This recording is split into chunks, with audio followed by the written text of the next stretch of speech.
Good afternoon. It's now 2 o'clock and time to open the hearing session for matter 5.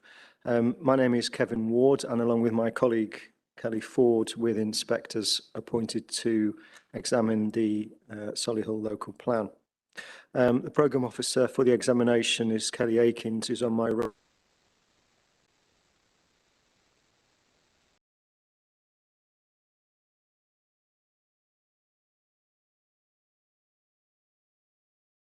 Other participants.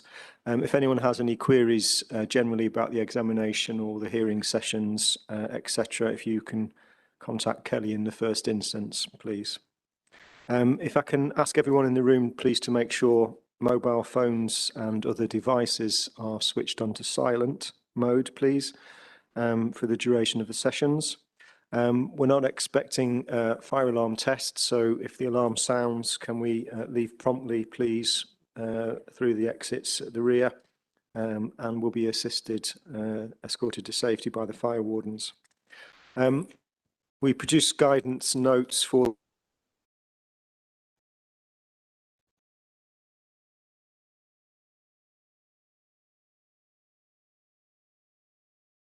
in the hearing sessions. All of the hearing sessions are being streamed live and recorded on the Council's YouTube channel. So you'll have the pleasure of watching yourself speak later on if you wish. There is a link to that from the examination page on the Council's website.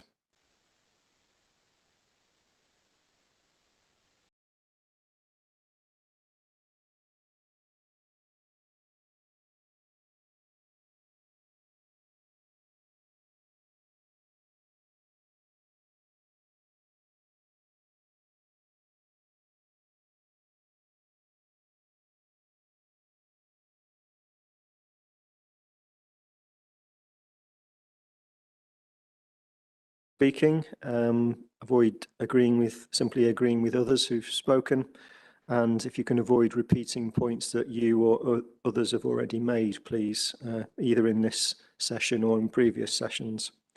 We have all the representations made on the local plan and all of the additional statements that have been submitted, and we'll of course be taking those into account. In terms of the format of the hearings, as with other sessions, predominantly I'll be asking questions of the Council, but we'll give others full opportunity to speak as we go through on relevant matters concerning their representations. Please only speak when asked to do so, and when you are speaking, if you can make sure you switch your microphones on, but switch them off when you're finished. If you wish to speak, can you indicate that by raising your nameplate on its end? It's helpful, excuse me, it's helpful if the nameplates are turned in the right way so I can actually see the name on the front of them. That would be helpful. So if you can all make sure that's the case. Once you've spoken, if you can put your nameplate down again, otherwise I'll think you need to speak again. The session for matter 5 is scheduled for this afternoon and tomorrow morning. We do have a reserve session available tomorrow afternoon.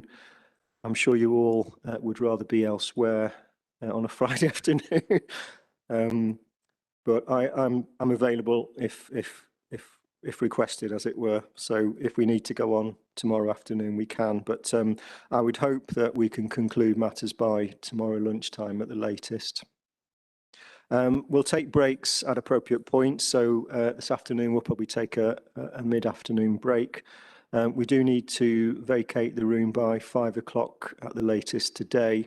So we'll bring matters to a reasonable conclusion at an appropriate point around that time. Okay, are there any questions in relation to the hearings format and procedures, etc.? No? Good, thank you. Any matters that have arisen that the Council wish to address before we move on to matter 5 itself? Okay, thank you. Good. We'll turn to the agenda then. The first item wish to cover is the question of excuse me, local employment land requirements and provision.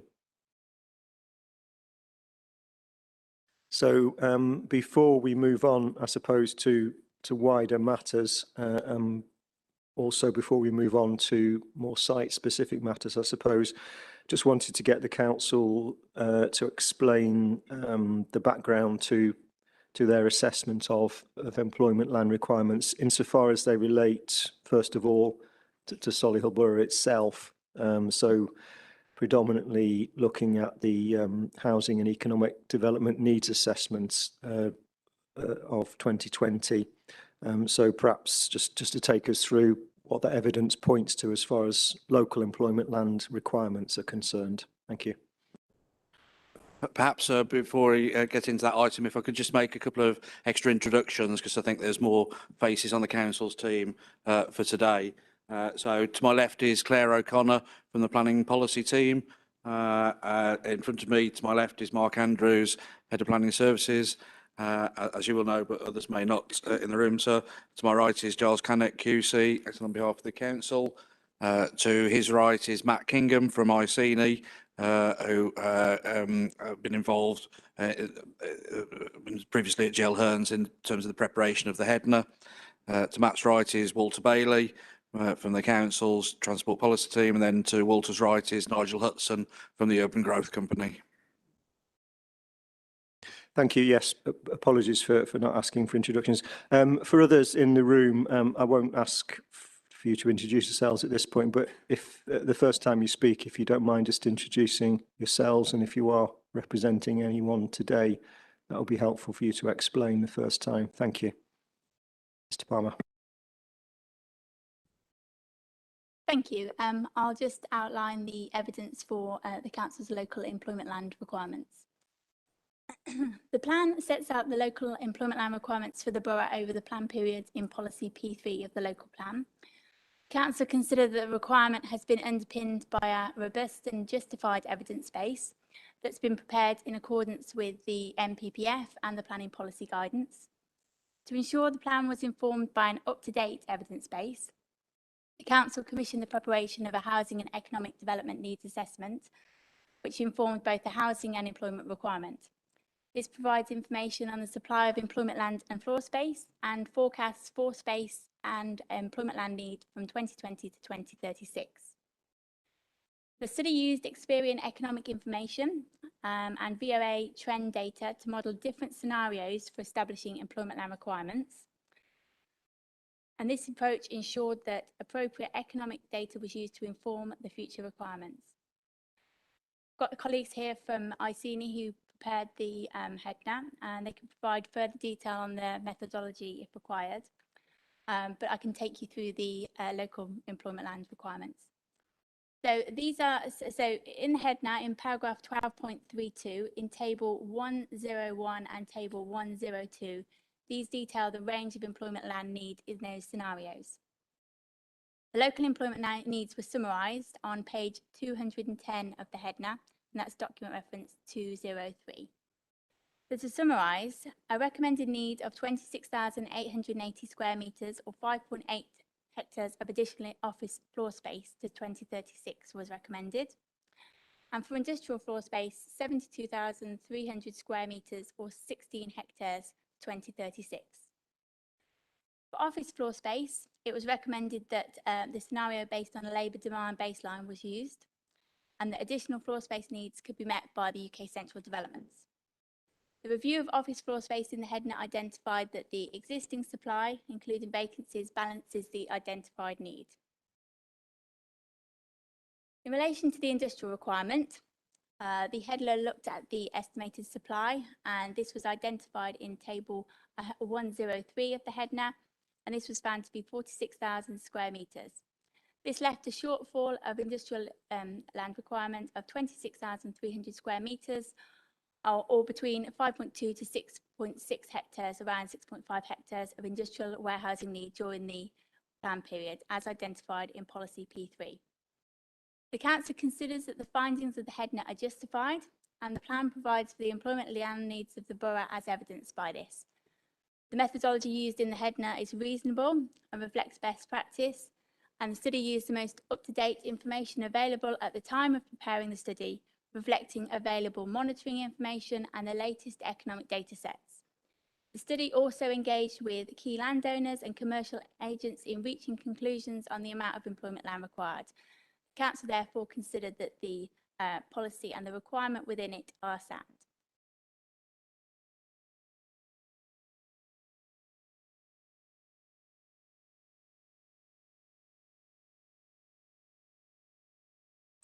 Okay, before we move to look at the, I suppose, the supply side in more detail, are there any comments or questions anyone has in relation to that assessment of employment land requirements, employment lands?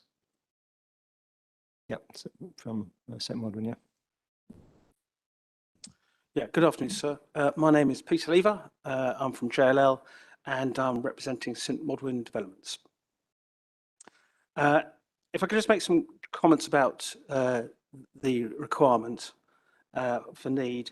The use of the VOA data to project the local need for employment land, we support that. However, we believe the data has been mishandled in respect of industrial and warehouse floor space. The projection is based, we believe the projection should be based on an extrapolation of floor space changes over the period from 2011 to 2019 and not 2001 to 2019 as taken by GL Hearn. And this is for a number of reasons, if I can outline these. The PPG emphasises that evidence on such assessments includes assessment of a recent pattern of employment land supply and losses.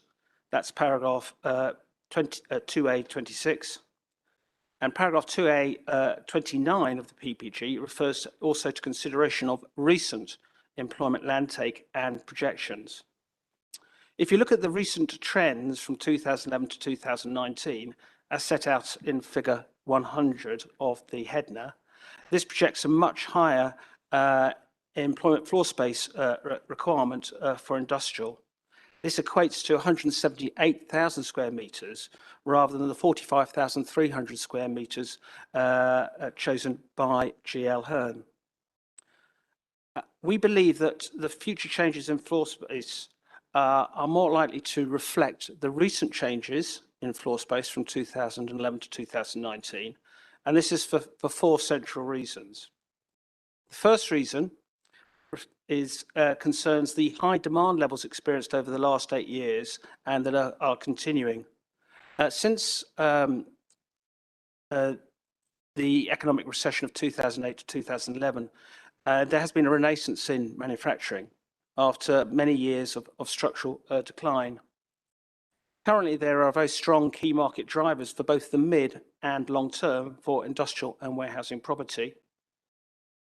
There's currently a very low vacancy level of industrial floor space in the borough, and there is a constrained land supply because of the nature of the borough and the fact that it's surrounded by greenbelt, and that has acted to suppress development. The council's statement refers to there being potential of the faster growth in recent years being heavily influenced by JLR developments. This is a statement or comment they make in paragraph 7 of their statement.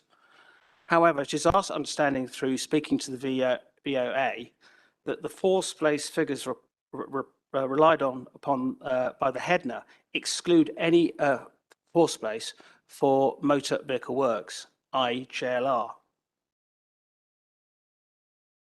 The VOA has published figures since of industrial floor space as of March 2000, and the HEDNA only goes to 2019.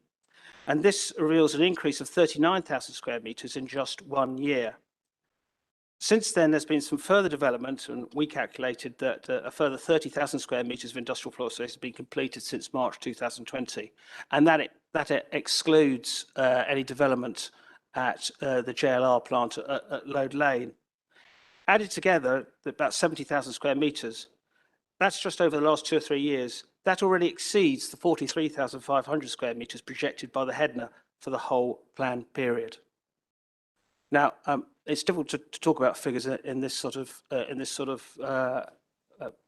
sitting, but we have provided in our position statement a graph that extrapolates the figures and shows the difference. The difference is on page 2 of the position statement we've produced, and that shows graphically how the HEDNA's extrapolation and how that contrasts with the an extrapolation based on the more recent changes, and also shows the changes in floor space that have happened since 2019 and are projected forward.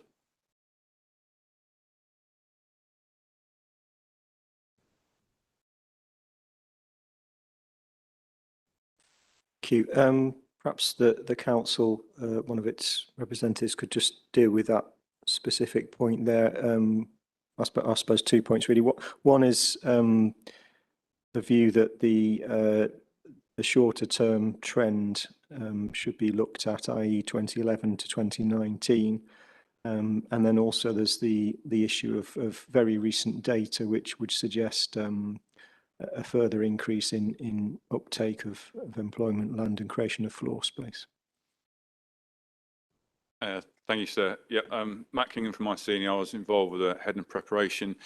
So the HEDNA follows the PPG insofar as it considers a labour demand, labour supply, and then a kind of floor space completions trend approaches, and compares and contrasts those different approaches. Specifically with regard to industrial floor space, the HEDNA does use the VOA trend model as discussed. The HEDNA considers the 2011 to 19 data period and then also the 2001 to 19 data period. I think there's a number of reasons that a longer run cycle is used. I mean, firstly, that it seeks to represent a balanced view over more than one economic cycle. 2011 to 19 is an 8-year period for a plan which is at least at 16 years or more at the time of production of the document. Therefore, that's a trend of a period less than half that of the future for the plan seems too small to provide a balanced view for the overall outlook. The 2001 to 19 period incorporates more than one full economic cycle, so obviously change in economic outlook for a recession, 2007-8 to 11 period, and then the recovery, which will include a period of market recovery demand for some of those premises, and therefore inevitably a faster demand and recovery in that cycle. The HEDNA also, as pointed out, does concern itself with some of the Jaguar Land Rover developments taking place during that period, which include a 14-hectare dispatch centre completed in 2016. It was not previously privy to the notion that the VOA would discount the JLR or the manufacturing premises within their floor space, so that would need to be considered separately. We would need time to reflect on that. But obviously the HEDNA and the council at large have tried and have identified in the document how other drivers for floor space at UK 1 and 2, as they're called now, at the time of the HEDNA, essentially the Jaguar Land Rover development and UK Central bring forward a significant amount of floor space separately, including well over 200,000 square metres of industrial floor space, which will be brought forward at the time. So I think perhaps lastly, the HEDNA in its sort of, as I mentioned, the PPG guidance looks at the labour demand supply and VOA in this instance, the VOA trend, and it looks at the balance of those indicators, which is table 101 in the HEDNA, and we can see that the labour demand, the baseline demand, is a much smaller requirement. The VOA trend is the largest of all the requirements for floor space, for industrial floor space, and therefore it is seeking to positively prepare for economic development and recommend sort of positive actions by the council.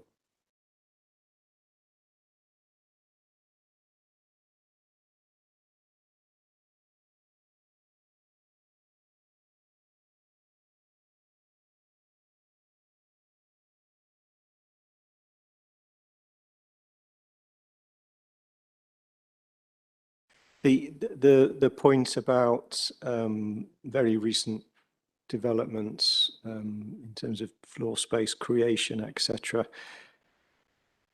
Your view, I suppose the basic principle you're working to here is that the longer term, the longer the trend that you can look at, probably the more accurate that is, because it has peaks and troughs and economic cycles, etc. Is the very recent uptake in floor space, is that something that you would consider to be absorbed within longer term trends, or is it a particular factor that you think would need to be reassessed, as it were? The data at the time, I mean, the HEDNA was largely, the data was gathered largely at the start of 2020, sort of spring 2020. I think it'd be reasonable to say that the COVID-19 pandemic has affected the way that we work and the way that the sort of economy and the markets have responded to different demand factors. I think that the idea behind the HEDNA is that there is a long-term trend of decline and of growth for industrial floor space. And even, you know, speaking with Jaguar Land Rover at the time, they're bringing forward new developments, but at the same time, they're also, you know, redeveloping their own sites and releasing some of them. So there's a lot of change and churn that occurs all the time. And the use of the long-term trend does seek to provide a balanced position for a 15+ year period.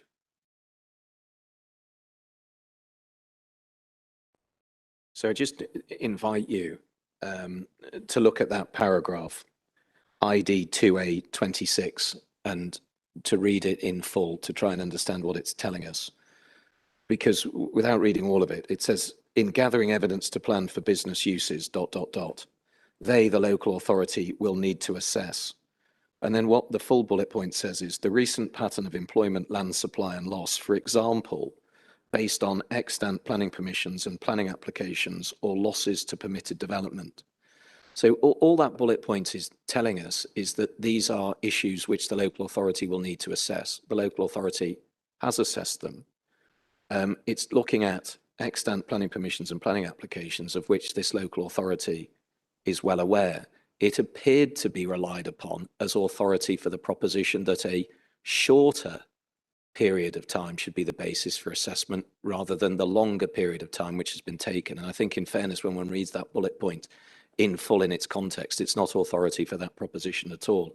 And then the final point is, which is, I trust, a fairly self-evident one, but if you look at that period, the period that has been taken in the HEDNA, then it self-evidently also includes a consideration of the recent pattern of employment, supply and loss as part of that longer period. Mr. Lever, just to come back on anything? Apologies. Just a couple of points. I'm still unclear about whether the council considers JLR's recent developments to form part of the VOA floor space. My understanding is that A, they're excluded, and B, the recent development was only completed last month, so it won't be in any of the figures. Secondly, is just a point of consistency. JL Hearn, this is not the only HEDNA they've produced. They've produced HEDNAs throughout the country, and they don't always use a 20-year period to extrapolate trends. They have used elsewhere, actually in the region, much shorter trends. So, for example, in North Warwickshire, where they produced an employment land review, they utilised completions data for just a 7-year span. In Coventry, I understand it was a 10-year period that they considered was suitable basis for extrapolating trends. I think the general point is, if you look at the graph, things in terms of the economy and the market for industrial warehouse property has been totally different from 2011 to 2019 to the period that preceded that. And I just consider that that period, or the more recent period, is likely to be far more representative of changes in floor space going forward. And I think that's been demonstrated by changes over the last year, the latest figures that have been produced by the VOA, and the data on some of the developments in Solihull that I've referred to in my statements, which are on top of that. Thank you.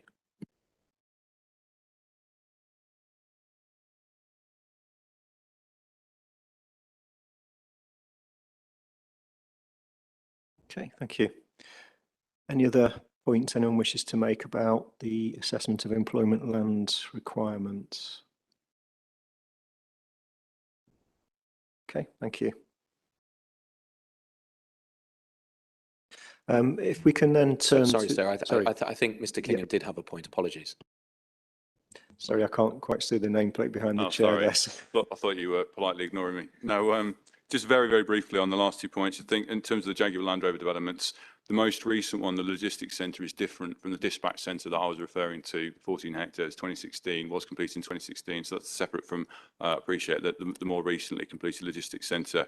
On the matter of other employment land reviews, some of which I may or may not have been a part of, it's obviously clearly important we need to treat each area differently, with circumstances for each local area being taken into account.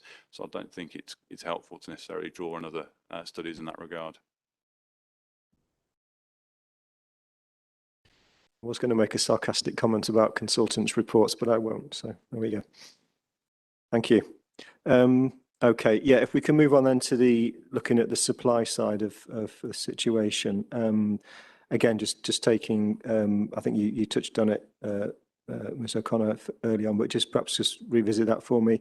The council's view in terms of the supply of employment land in relation to those requirements.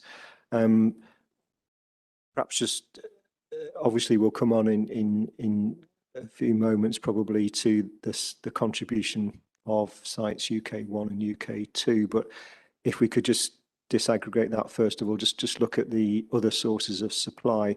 I suppose just the basic question for me really to start with is, if we take the assessment of employment land requirements that we've just been discussing, and then if we take the council's position on that,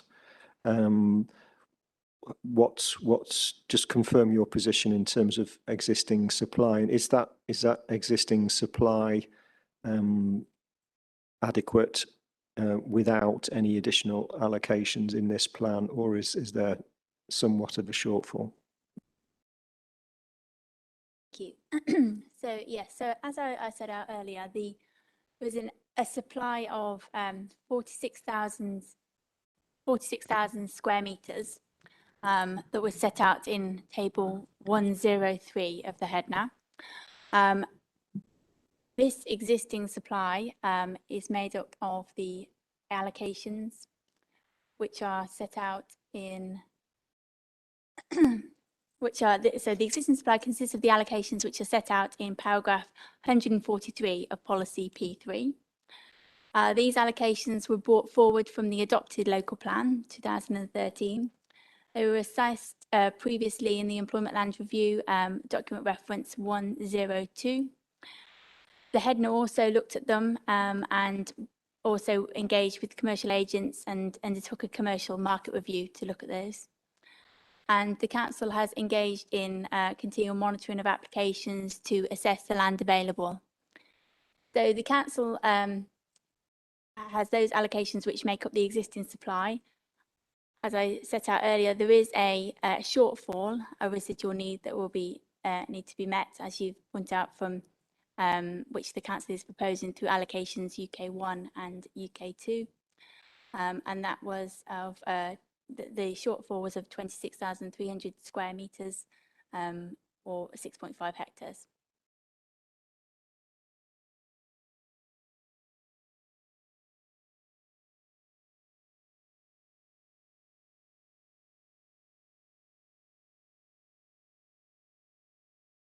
Just so I'm absolutely clear, in the submitted local plan itself, paragraph 142, it takes us through the figures.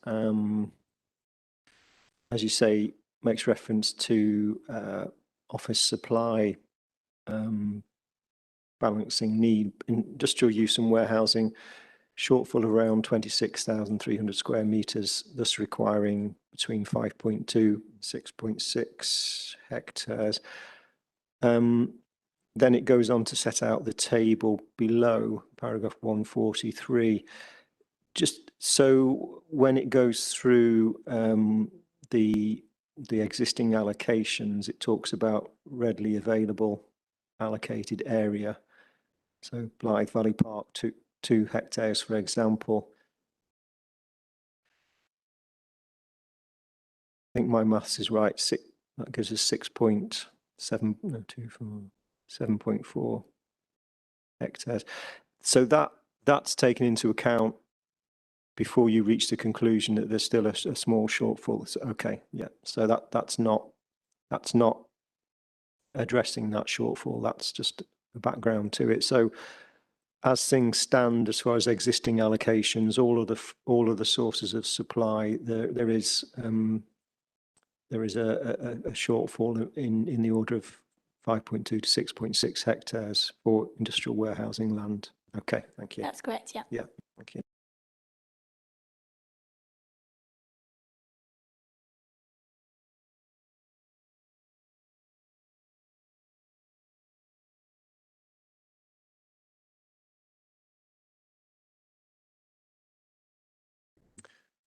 Okay, yeah, Mr. Stevens at the back, yeah. Thank you, sir. Gary Stevens on behalf of EiP Properties and Rainier.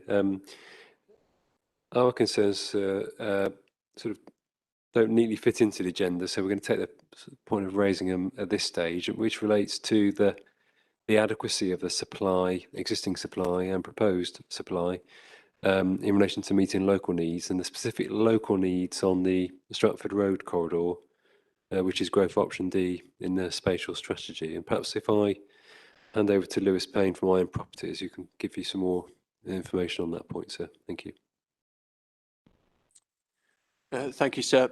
My name's Lewis Payne. I'm a development director at EiP Properties. And over the last 8 or so years, I've been involved in the development of Solihull Business Park, Blythe Valley Business Park and 4 Business Park, all of which lie within about a mile of one another. Over that time, we've developed around about 23.2 hectares, which gives you a burn rate of around about 2.9 hectares per annum. I think the point that I'd like to make on the table there is that it's quite right to say that there is that land available at Blythe Valley Park at the moment, but we have a detailed planning permission in place for that. We're currently out to tender to contractors, and we will be on site early in the new year delivering that the scheme on that last plot of land there, so that, you know, within 18 months that land will be developed out and given the market demand at the moment, most likely let.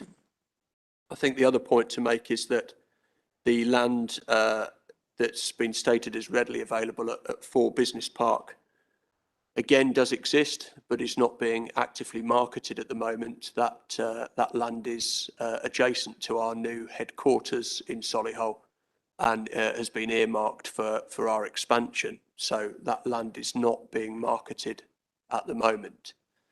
And I think it's the point that I wanted to make was that although on the face of it there is a sufficient land supply that's been identified in the plan, it doesn't take account of the geographical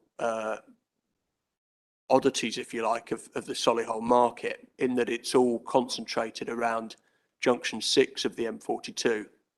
And our experience has shown that there is, very specific requirements around junction 4, which we can evidence through the land take-up that we've experienced over the past 8 years. And, with the policy as written, within probably 12 to 18 months from now, that land will not be available, and there will be no further employment land available along the A34, which, as Gary Stevens has just pointed out, is one of the council's key growth areas. So I just wanted to make that point. Thank you. Thank you, Mr. Lever. Thank you, sir.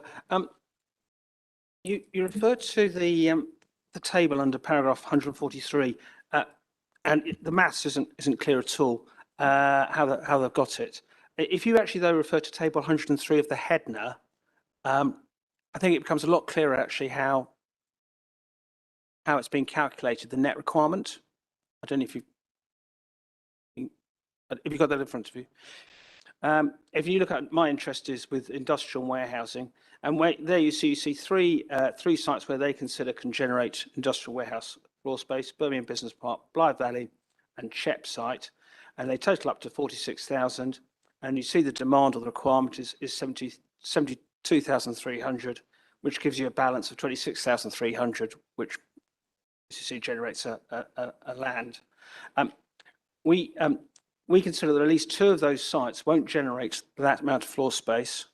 The first one is Blythe Valley Business Park. Table 103 refers to a land area of 7 hectares, whereas the table under paragraph 143 actually refers to 2 hectares. And the council statement, the position statement, actually confirms that it is 2 hectares, not 7. There's only 1 plot left at Blythe Valley Business Park, and that's a plot of 2 hectares, which has been marketed for an office scheme, Fusion, of 7,000 square metres. I don't understand where the 21,000 square metres comes from. There are no such plots at Blythe Valley which are able to create that floor space, and that should be deleted.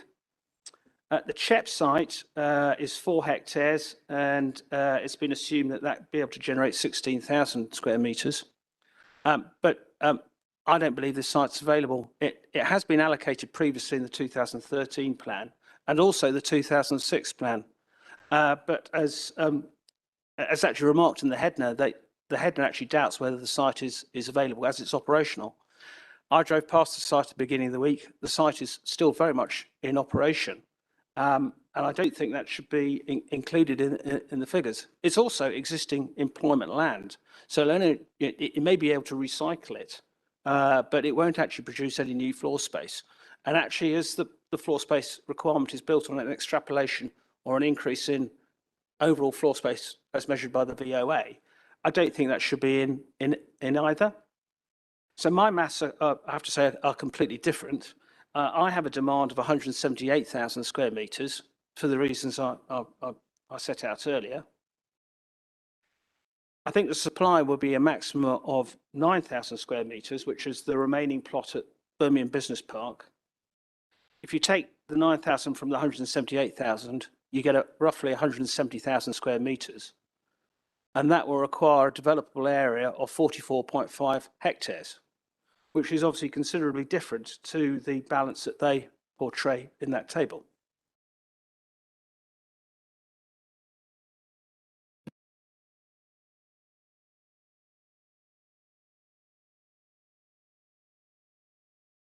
Sorry, can I make one final point actually? There is of course the qualitative issue as well. The policy P3 so recommends a plan, monitor and manage approach, which sort of depicts a neutral balance between demand and supply. That's totally at odds with market signals. Not just market signals now, but market signals over the last 5 to 6 years. And that's been evidenced by a number of facts. Rents have got to the stage where they're now over £8, £8.50 has been recently achieved. You can see it in terms of how land values have more than doubled. Land values now for industrial land in Solihull are over £1 million per acre. Thank you. Thank you. Ms Reeve, is it? Thank you, sir. Angela Reeve-Turley here on behalf of Fraser's Property this afternoon. Fraser's are now the owners of Blythe Valley Business Park, and you'll see from our hearing statement that we've tried to set out as clearly as we can, so the breakdown of floor spaces permitted and those remaining, and where that leads to the remaining 2 hectares or just over 2 hectares on the site. Don't necessarily need to take you through that now, but I suspect the difference between the Hedna and the actual plan is that we did make a lot of progress in that time period in terms of approvals of schemes, which is where that difference comes in. I was just going to offer if it would be helpful us to do a note for you separately on that, so then we're happy to do that.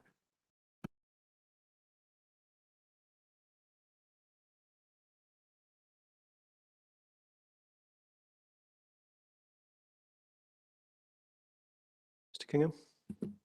Thank you, sir. I mean, just briefly, and perhaps picking up on the final point, Turley's hearing statement on behalf of Iron Properties, and perhaps this is the latter point, but I think it's just worth making, as far as I can understand it, that the Blythe Valley permissions, the quantum development that's approved but not yet delivered, amounts to around 19,000 square metres, which is approximate plus or minus to the 21,000 square metres listed in table 103 of the Hedna. Obviously, things may have changed over the last sort of 18 months since that time, but I mean, that seems to approximately marry with the estimate that we have there in terms of that supply.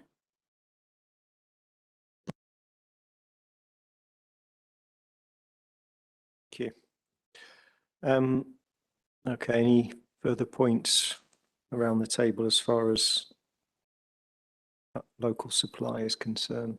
Okay, if we can then move on to the question of the contribution to employment land supply from sites UK 1 and 2.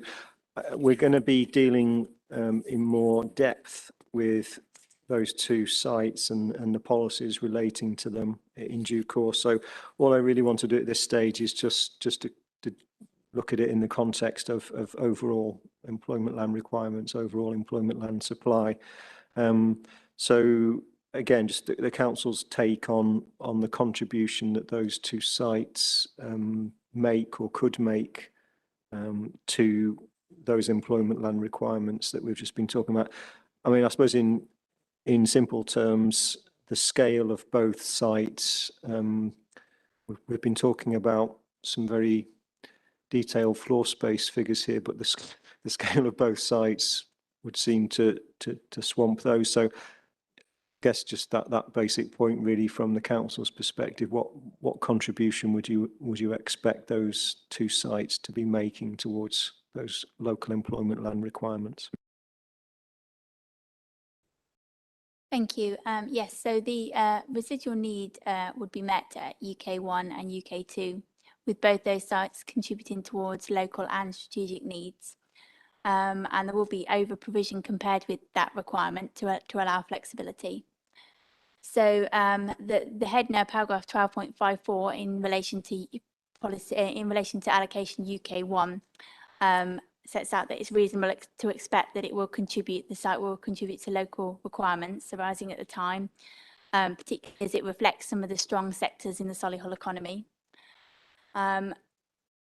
It's likely that to be delivered in the plan period, in terms of the Arden Cross site, there's 90,816 square metres of B1A/B and 30,536 square metres of B1C, B2 likely to be delivered in the plan period at Arden Cross.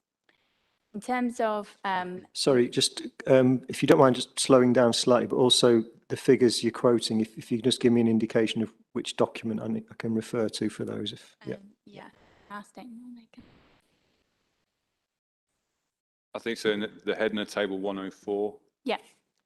Yeah, so they're in the Headner, filled in the Headner, and agreed with the statement as well. In terms of UK2, Damson Parkway, there is a concept master plan that was submitted by the promoters for Lodges in Stayford. That was submitted as part of a supporting statement in December 2020. This identified a deliverable area across the allocation of 66 hectares, of which phase 1 has already been delivered for the needs of JLR. Across phases 2 and 3, which are yet to be brought forward, there's approximately 39 hectares of land available for development, 25 hectares of which is identified as being available now, which could deliver, phases both 2 and 3 could deliver in the region of 200,000 square metres of floor space. So we feel that the approach is sound in terms of the meeting the residual needs, and the UK2 in particular provides sufficient flexibility in that. The Headner paragraph 12.52 also identifies the potential for 25,000 square metres of general warehousing to come forward, and that would be 1/3 of the modelled need in table 101 of the Headner.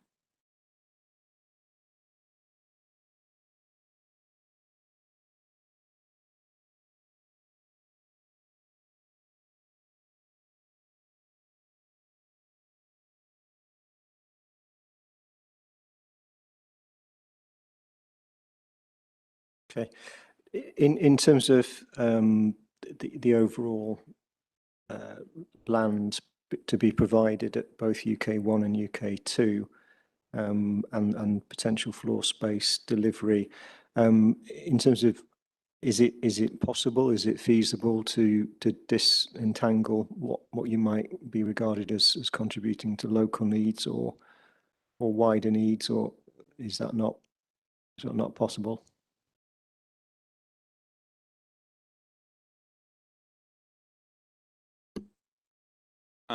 To respond to that point, I think it is difficult to untangle those concepts. I mean, I think in very, very broad terms, there is a market view probably that units for, say, warehousing under 100,000 square foot are more local, and those above are more strategic. And I think Leicester and Leicestershire distribution study looks at that in more detail.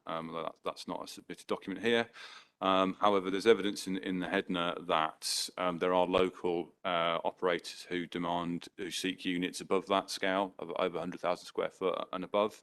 And I think that being the case, it becomes quite difficult, particularly given the nature of the operators of the manufacturing and tight operators in Solihull and the West Midlands, to separate out those requirements. And I think that, I mean, the Headner does try and recognise that, and it recognises there's a separate strategic site study that's ongoing. But in the case of Solihull, there's local needs, but there's also these strategic sites that are coming forward at the same time, and to a degree that they are somewhat melded together. The discussion we had on Tuesday and Wednesday of this week in relation to housing needs, I suppose flowing from the jobs growth estimates for UK Central Hub, we spent much time talking about the 25% commuting assumptions there. Is there an interrelationship there between the conclusions of the Headner as far as housing growth associated with jobs growth and the difference between local employment provision and more wider provision? Is that a comparable thing? So I suppose in simple terms, would 25% be a kind of an indicator of the scale of contribution towards more local needs based on those commuting patterns, or are the two, am I looking for something that's not there? I suppose really, are the two completely separate issues here?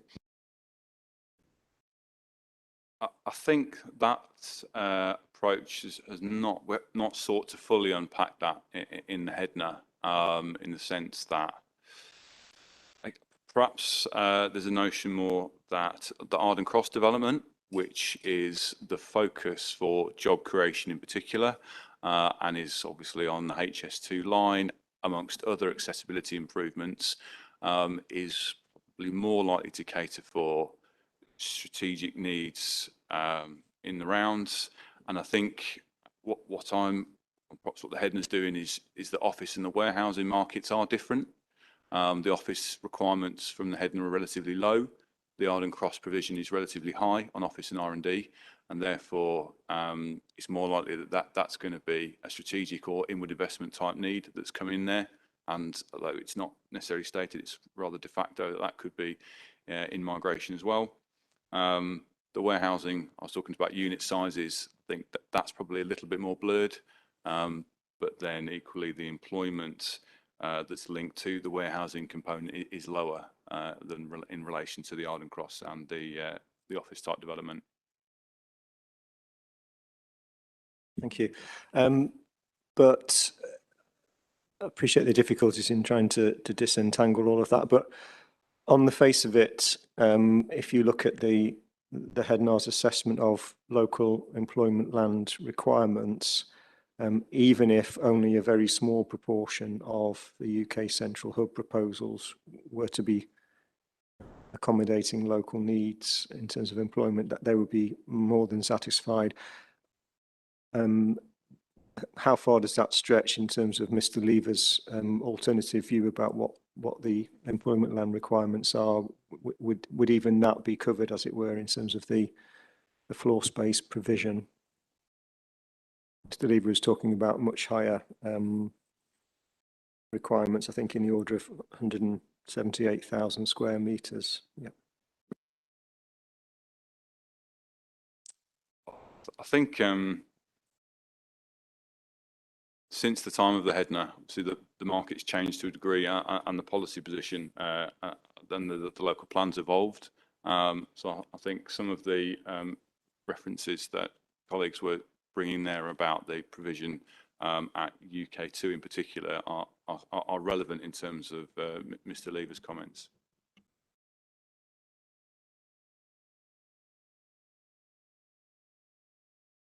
I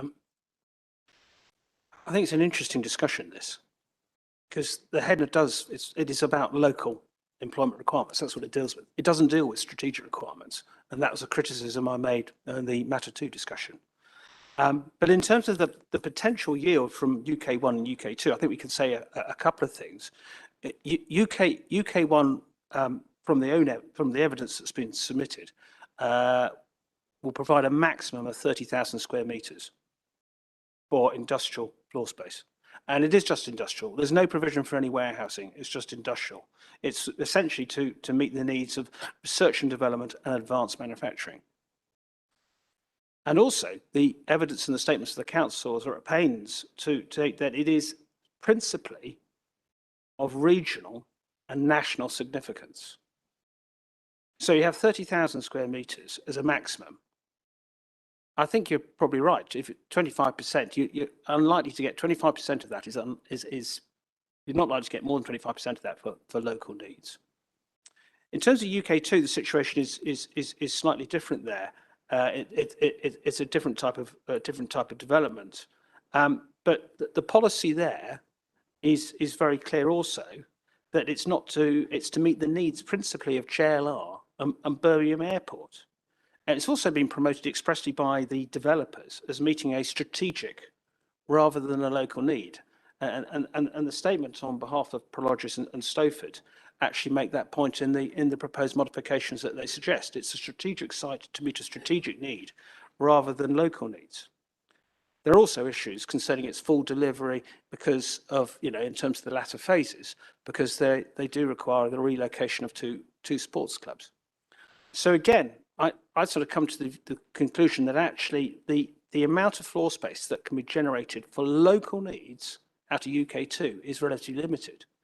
And I think the Headner actually probably got it about right, is when they, in their estimation, they said between 10,000 square metres and 25,000 square metres. So 25, I think, as an absolute maximum, in terms of meeting local need, UK2 would generate 25,000 square metres, but that would be a maximum. Thank you. Thank you. Mr. Tucker. Thank you, sir. An opportune moment to comment. Paul Tucker acting on behalf of UK2. To my right, David Green of Delta Plane. To my left, Sean Rees of Savills. And you'll have seen, sir, that we have produced considerable information before you on the issue of both the overall requirement and also the role of UK2. Mr. Lever was going really well until the last couple of moments, and he's completely wrong, I'm afraid. So it was great up until that point, but no. Can I just explain our position, sir? And it requires a bit of a run up to the wicket. So plan making takes place at a point in time. It's always imperfect. And it's always imperfect because you need to have an evidence base. It takes a long time to produce evidence bases. By the time evidence bases come forward, things have changed. There's further evidence bases. Things get updated. That's one of the reasons why the High Court has been very clear that reviews can assist in terms of local plans and the issue of soundness. So the HEDNA fits into a point in time. At the same time that the HEDNA was being produced, the West Midlands, it's always difficult to avoid the acronym WMES, but that's not the case, and I have one of the authors in the room, so I won't necessarily criticise that. The WMSESS study was produced subsequent to the HEDNA. The HEDNA defers to the WMSESS with regard to strategic sites. And so therefore, so you have now, as part of the evidence base before you, both the HEDNA and also that study. It's the WMS2, not the WMS1 that you have before you. And the latter, sir, identifies, again, imperfectly, data up to the end of 2018, with a little bit of tinkering into Q1 2019. Well, as we all know, the world has changed since Q1 2019. The world has changed since the HEDNA was produced. What's happened is that logistics are trading their socks off. Large-scale employment has changed. The market has changed. It's for that reason that we sought to update the WMSESS document within the appendix to our hearing statement, and that's the reason for that. Where does that take us, and what does that matter to your consideration? It matters in this way, sir. You are assessing soundness, you and Madam Inspector are assessing soundness at a point in time based upon a somewhat changing field when it comes to employment. Nonetheless, given that it's a changing field, that doesn't mean that you should be drawing stumps, to continue my cricketing analogy, and then coming back on another day. It means that you should do the best with the information that you currently have. What do you have? You have information as to what is described as local needs and what is assessed in the HEDNA as being required for local needs, subject to all the tweaking that's just been discussed, and it's no part of my role to invade upon private grief. So I'm not going to go over those figures. So you have the information from the HEDNA, and you have the council's position that there's a relatively modest shortfall in terms of local need. You then have two sites, UK1, upon which I'll leave others. Mr. Best, I think, may want to comment in relation to that. But you also have UK2. Our position has been crystal clear. Mr. Lever is wrong. UK2 as policy is not tied to JLR in any way, shape or form. Just as it's not tied to the Household Waste Recovery Centre, which we'll talk about when we get to that point in the agenda. UK2, sir, in this respect, is for employment needs. Now, it says the word local employment needs, sir, at UK2, but it's employment needs that it's identified to meet. We, sir, are very strongly of the view that Council have got it exactly right in their hearing statement in relation to UK2, which is that UK2 is capable of meeting both strategic and local needs. If you were to ask us to break down the proportions of strategic and local needs, then, sir, it makes it rather more difficult to do that at this point in time based upon this evidence base. But what we can say, sir, is that in terms of large-scale strategic employment need, it is very significant indeed and increasing, particularly in this region, but also particularly along the M42 corridor. Now, sir, in terms of meeting the point where I think Mr. Lever has got it quite wrong, is to suggest that at most 20,000 square metres can come forward in relation to UK2. We have, sir, you'll have seen from our hearing statement, and I'll give you the reference, forgive me.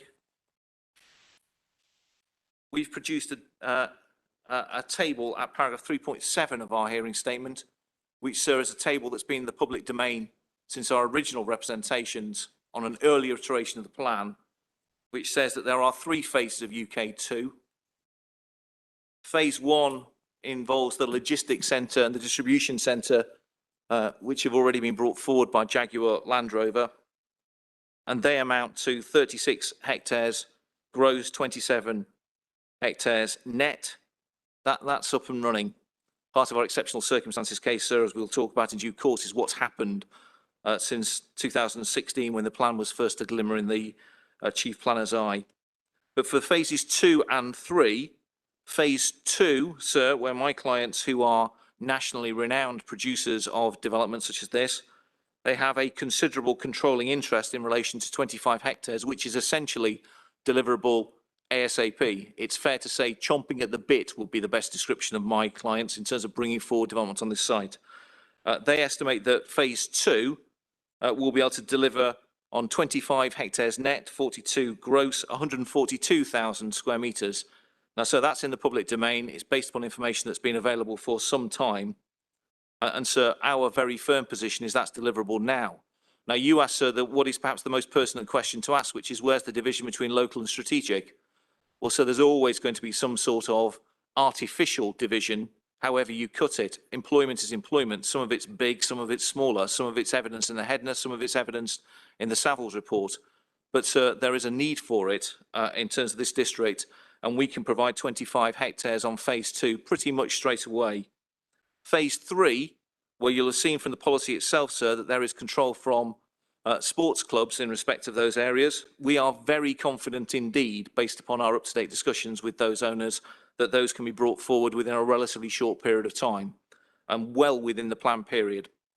And indeed, I think even as recently as this morning, we've drawn attention to some information to the authority behind the scenes, and I won't seek to bring that to the inquiry because I know, sir, you won't welcome additional information being placed before the examination in the library. But so bringing those together, we've got 39 hectares of land available within the planned period, of which 25 hectares is pretty much available now, which we think is capable of meeting both local and strategic, but particularly strategic needs. And in terms of the division between the two, sir, frankly, it matters not in these for these purposes because it can cover both. We have that sufficiency. So wrong in terms of there being a constraint, wrong in terms of there being a limitation with regard to JLR, and wrong in terms of its deliverability. So there's more than enough to make up the residue. And so can I just pick up a point that was raised this morning, which is what you should be invited to do if you conclude that you're not able to form a conclusion on the totality of information before you. So I was forced back. I had the bridle in my mouth being pulled back by Mr. Green to my right before intervening on a housing area where I'm not instructed in terms of this morning. But, sir, much as it lies ill in my mouth, I agree with Mr. Cannock. We have a difficulty in this particular borough, which is there is a huge amount of greenbelt. And big points are important in local plan preparation.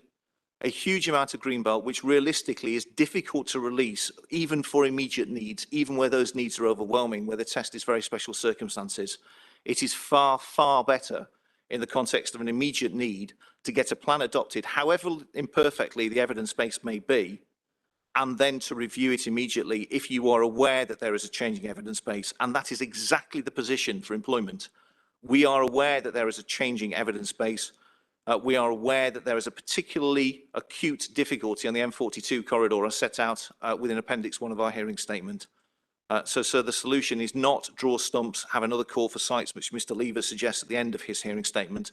The solution is get on with it, and then let's move to the next stage.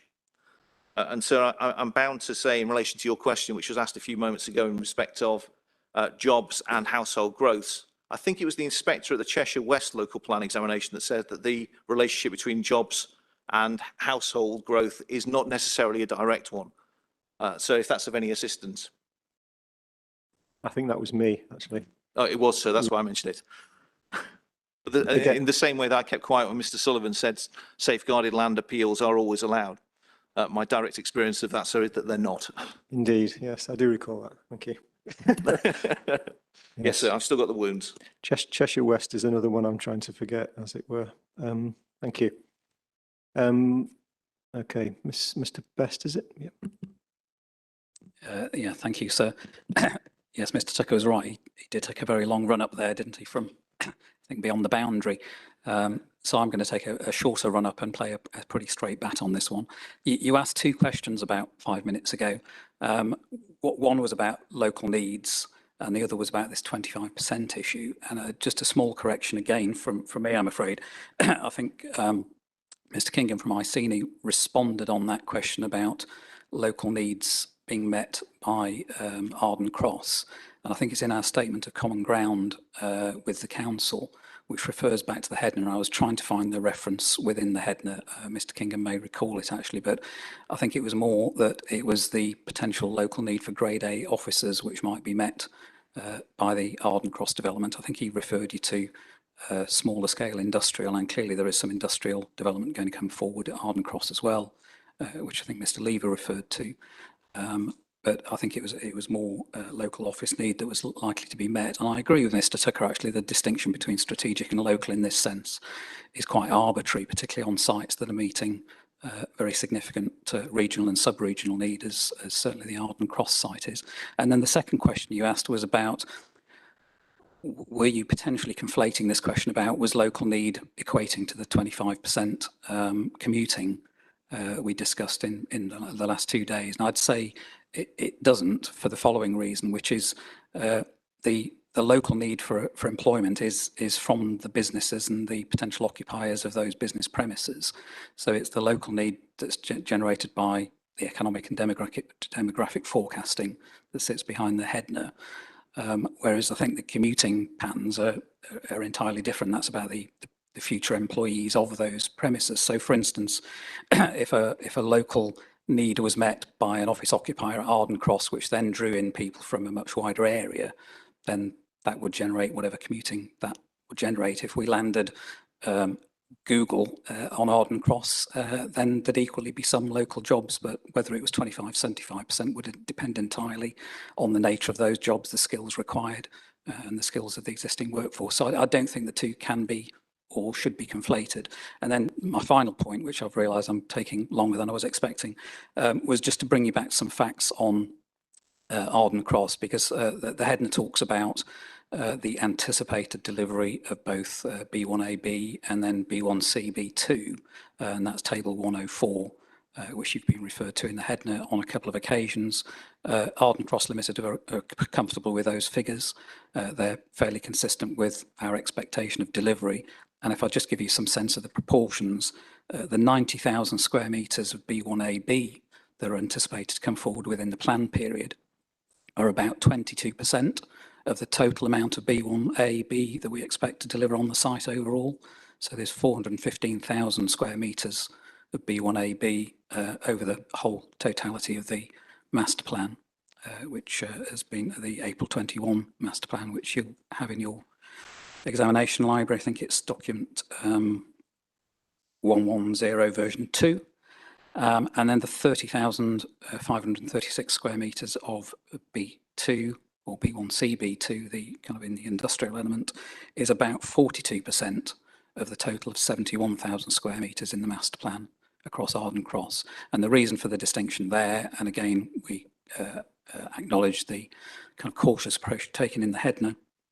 So we're assuming that about 40% of the industrial development can take place within the plan period and about 20% of the office development within the plan period. And those are both reasonable, based both on expected land release, but also the likelihood that the office growth is likely to be generated post opening of HS2.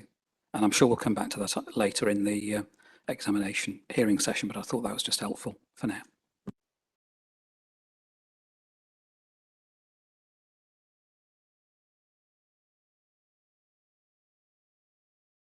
Yeah, final point. Really a case of just giving the ball back, I suppose, but just clarification. When I refer to 25,000 square metres as a yield, potential maximum yield from UK2, I was describing that as meeting local employment needs, not the whole generation context of the whole site. What can be yielded from the site is from the statements from Prologis and Stafford take that at face value. What I was trying to do was disentangle the amount that may meet local need. And I don't think it is particularly arbitrary, actually, between local and strategic needs. And the reason I say that is the way the HEDNA has been set out and its scope. Its scope is to address local needs. One of the criticisms I have of the HEDNA is that it doesn't seek to address strategic needs.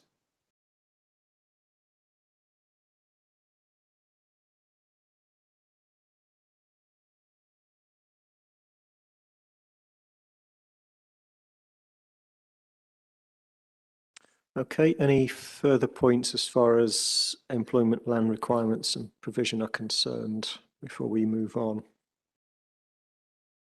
No? Okay, we'll press on then. Just to look specifically at policy P3 in the submitted plan.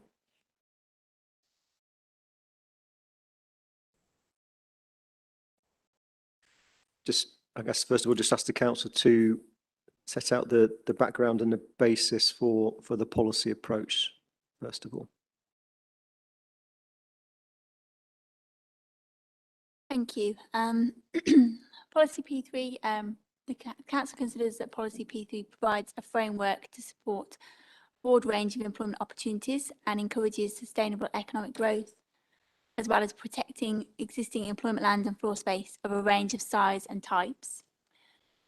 Consider the policy to be sound and in line with the NPPF. The scope of the policy was reviewed and informed by the HEDNA, and it was considered to be sound. It was referred to in paragraph 12.60 of the HEDNA. It has flexible criteria, so to allow the existing portfolio of sites that are set out in paragraph 143 to be put forward. It sets out clear criteria for the protection of existing employment land, including non-allocated sites.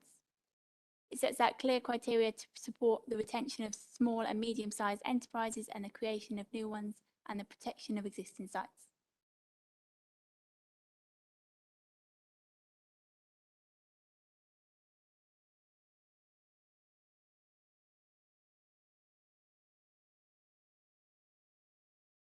Okay, thank you. Any comments, questions in relation to policy P3 itself? No. Thank you. We've obviously got written statements on that front. I suppose just a specific point about any implications of the changes to the use classes order, not necessarily in terms of the wording of the policy, but its implementation, I suppose. Thank you, sir. I think our approach in the plan was in relation to those existing allocations that are to be brought forward from the 2013 plan, was to keep the references to the use class order as per the adopted plan, thinking that would be the simpler solution in terms of seeking to address that. But if there is an alternative approach that may be sought to update those to the new use class order designations, then we'd be content to look at a modification that would address that. Okay, I mean it's obviously a matter that's been cropping up fairly regularly with local plan examinations. I think if there is such a thing as a standard approach, probably isn't, but the most standard approach would seem to be to move away from references to particular use classes that don't exist anymore, to a more generalised description of the types of developments, the types of uses which would be considered appropriate. There are attempts to try and subdivide Class E. I'm personally not convinced that that's the right way to go about it, but it's more of a, I suppose probably the preferred approach would be to use descriptors rather than the outdated use classes. So Perhaps that's something just for the council to give some consideration to as far as alternative wording can be put forward. Yeah, as previously, so we'll give some consideration to a main modification. Thank you.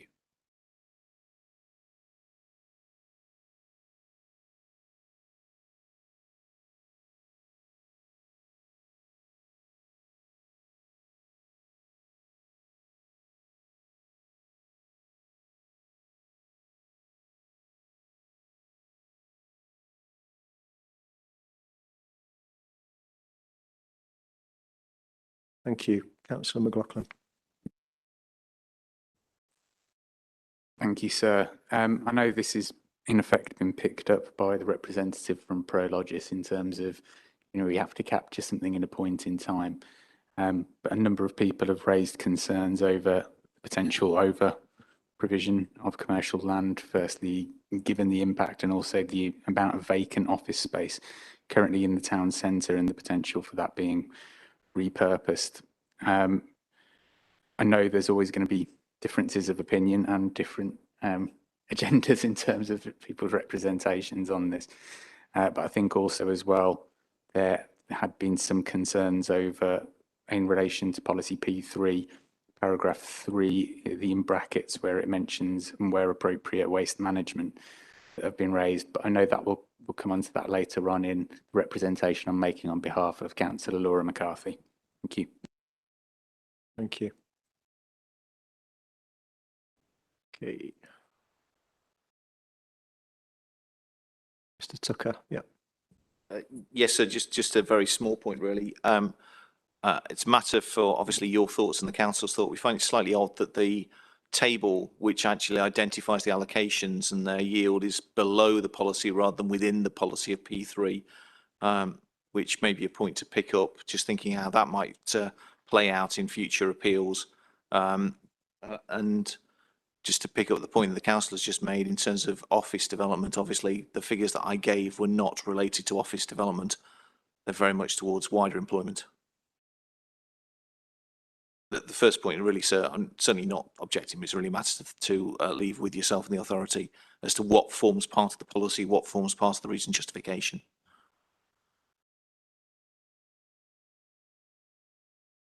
I mean, in terms of that, the table there, obviously that it refers to UK1 and UK2, but in terms of existing allocations, are you suggesting they should be incorporated into the policy itself? That might be more usual, sir. So it's quite clear that they are actually allocated, and so that there's a clear yield that's identified. That would be the conventional way forward. There are some daft points that are taken to the High Court where the footnotes are part of policies and things of that nature. I wouldn't want this to be a daft point in relation to my client's site, however well argued.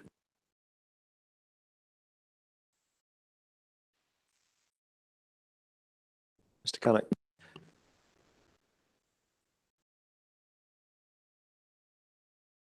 It's just rare that Mr. Tucker and I agree on anything, sir. So while we are, if him and his clients want to suggest whatever wording they want to P3 and circulate it to us outside the inquiry, then of course we'll consider it, and then we'll wrap those up with the main modifications in terms of the use class orders, and that might be a sensible way forward. I'm just mindful of assistance from elsewhere where it's being offered.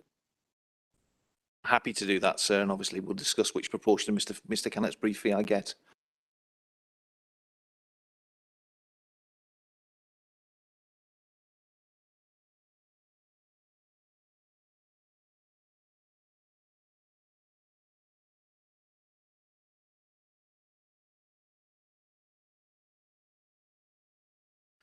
Okay, it's probably a good time to take a break, I think, and then we'll move on to look at more locationally specific issues. So if we take a break and if we can resume at 3:40. Thank you.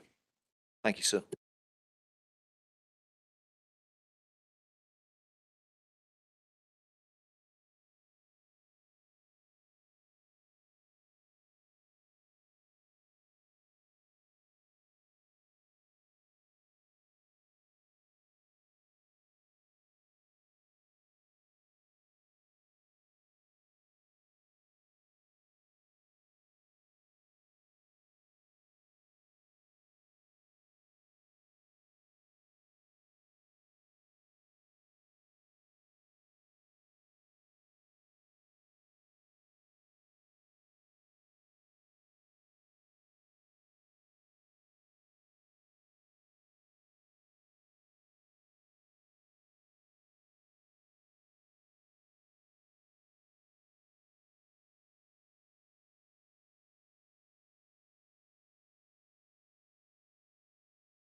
Okay, thank you. We'll resume the session. Moving on then to item 3 on the agenda, looking specifically at Blythe Valley Business Park and policy P1A specifically. If I can again just turn to the council to start with, just to explain, as you see it, the background and justification for the policy approach for that particular business park. Thank you. Thank you. The Blythe Valley Business Park is a key employment site within the borough, makes a significant contribution to employment land provision. The background, we have set out the background in SMBC statement M05001, paragraphs 30 to 33. But to summarise, the site was first included as a 40-hectare site next to junction 4 of the M42, with further land west for expansion in the Solihull UDP in 1995. In 2006, planning permission was granted to extend the park to the west by 21 hectares in accordance with the 2006 UDP. And in 2006, the park was identified by the Regional Spatial Strategy as a regional investment site, recognising its significance as an employment site. In 2011, DTZ Employment Land Study considered both that site and the Birmingham Business Park and its significance as an employment site, but recognised that a broader range of uses within the site would be necessary. And following that, in 2018, planning permission was granted for the whole of Blythe Valley Park and the expansion land for a mixed-use development. So the council believes that the policy reflects the range of uses that will be delivered. It has a flexible approach to respond to market demand in terms of the uses. We put forward a minor modification in terms of land remaining in relation to the discussions we've already had this morning in relation to policy P3. The council believes that the policy is sound, that it provides a flexible and justified policy basis for future development at the business park.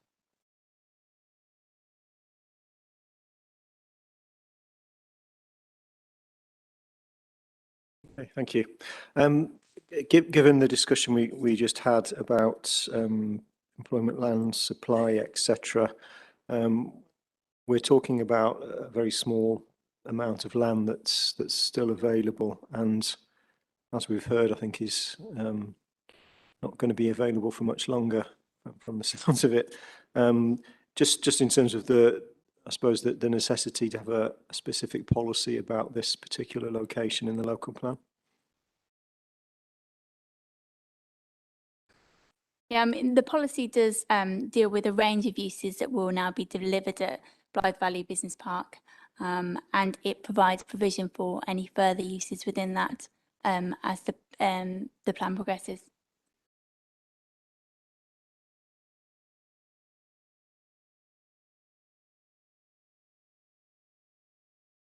Just to clarify that the status of the land in question, in terms of Greenbelt, it's not. It used to be in the Greenbelt. It's not in the Greenbelt, or is it still in the Greenbelt? The site was previously in the Greenbelt, but it was taken out of the Greenbelt in 2 different plans at different times. So it was at the 2006 UDP and 2013. Sorry, the 1997 UDP and then the 2006 UDP on the extents of it, and then the 2013 local plan widened the uses to enable residential development to take place there.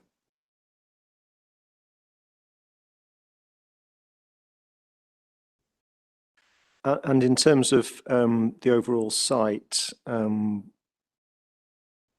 you made reference there to various uses, but to what extent is the site undeveloped or at least uncommitted for development as a whole?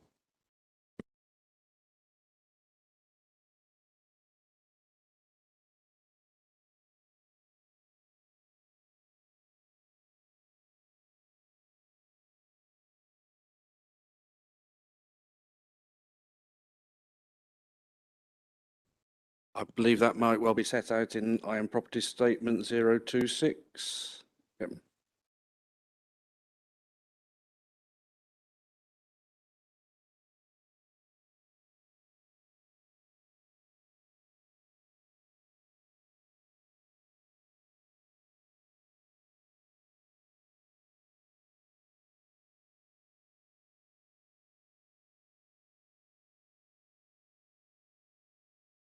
So if it helps, it's at paragraph 14 of that statement.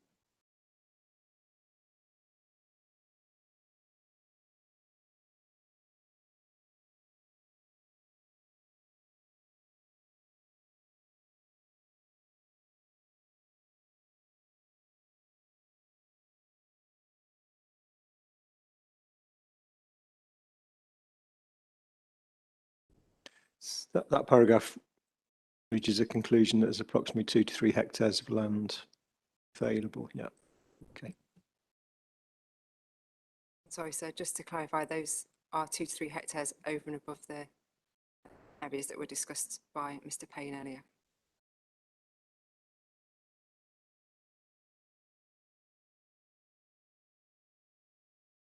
Okay, thank you. Any points anyone else wishes to make in relation to policy P1A or Blythe Valley Business Park more generally?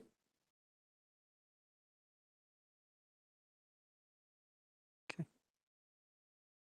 Yep, sorry, Councillor McLaughlin. Thank you, sir. There's 2 considerations that I wanted to raise in relation to this.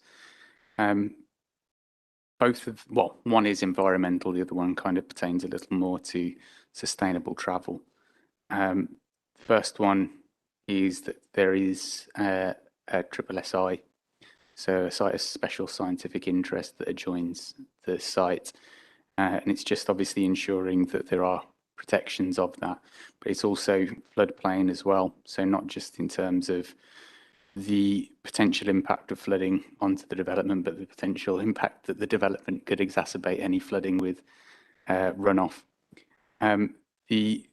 The other concern or consideration I have, which is around this site, is just to ensure that there is through road put through, because at the moment, as far as I'm aware, it is used as single access, unless that has been changed more recently. And it's just that in terms of accessing this for employment via public transport, it's very difficult to get public transport access to the location where it is a cul-de-sac. Public transport, which is run by Transport for West Midlands, but is obviously privately run, it's not run by the council.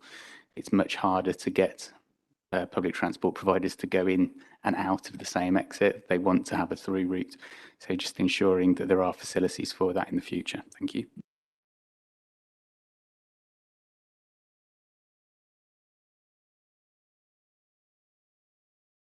Sharif. Yes, I was just going to respond to those points. Obviously, we advised on the outline application at the time that was submitted, and that's obviously what we're left with in terms of the allocation.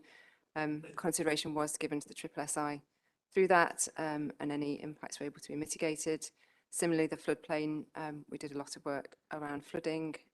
Those also resolved. In terms of a through route, there is a route now through the site, and we had substantial discussion about how that was managed in the context of providing that public transport accessibility. So do believe those issues are all resolved in terms of delivery of the rest of the allocation. Okay. Good. Okay, we'll move on then to item 4, which looks at the National Exhibition Centre, NEC. Again, just starting with the council, if you could just set out the policy approach towards the NEC, as in set out in policy P1, background to it. Thank you, sir. The principal economic assets in the UK Central Hub area are dealt together in policy P1, and that obviously includes the NEC as part of that. A key part of the plan is to facilitate the continued operation as an exhibition venue together with associated complementary facilities. And in this respect, it's broadly a continuation of previous policy in the 2013 plan. However, what is different in this plan is the opportunity for the site to accommodate a significant element of residential development. This is recognised in the land supply assumptions in the plan, which incorporates a figure of some 2,240 dwellings to be provided at the complex. This figure was based on the 2018 NEC master plan, which was available as the draft submission plan was being developed. The site is located within the urban area and at least in part is included on the council's brownfield land register. It's our view that this represents a sustainable location to accommodate such growth. The draft submission plan did not include a specific policy over and above that was in P1, as the site is not in the green belt and wouldn't require a shift in policy to be able to be brought forward in that context. However, in discussions with the NEC, as contained in the Statement of Common Ground 004 at paragraph 3.7, we are in agreement with the NEC that if it would assist in supporting the plan, we agreed to work together to produce some wording that could stand as a specific policy allocation if that were thought to be helpful.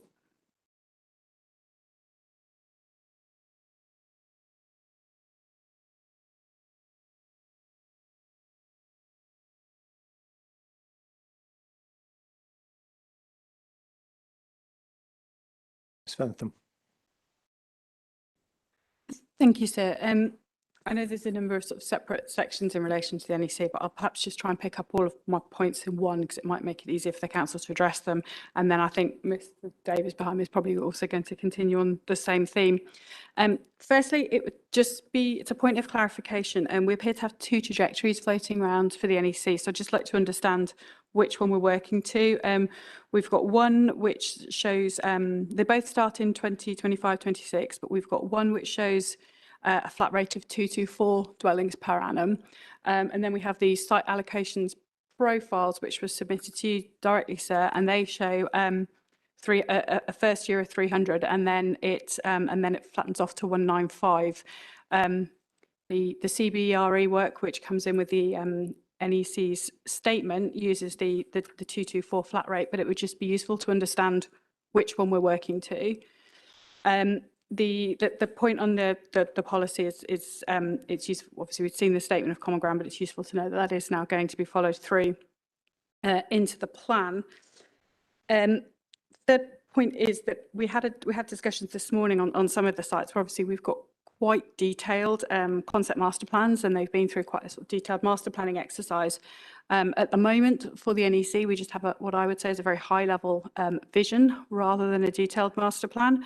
We're told that one is coming out in October, so this month, but obviously that's not in front of us at the moment. What that all leads to, I think, is a question of timescales. We're supposed to have the first, or quite a big tranche of first completions coming off this site in 25-26. The timescales that we've got in front of us for this examination in the hearing statements are saying that there's going to be selection of a development a starting process for the selection of development partner in spring 2022, and then development partner selected in winter 2022.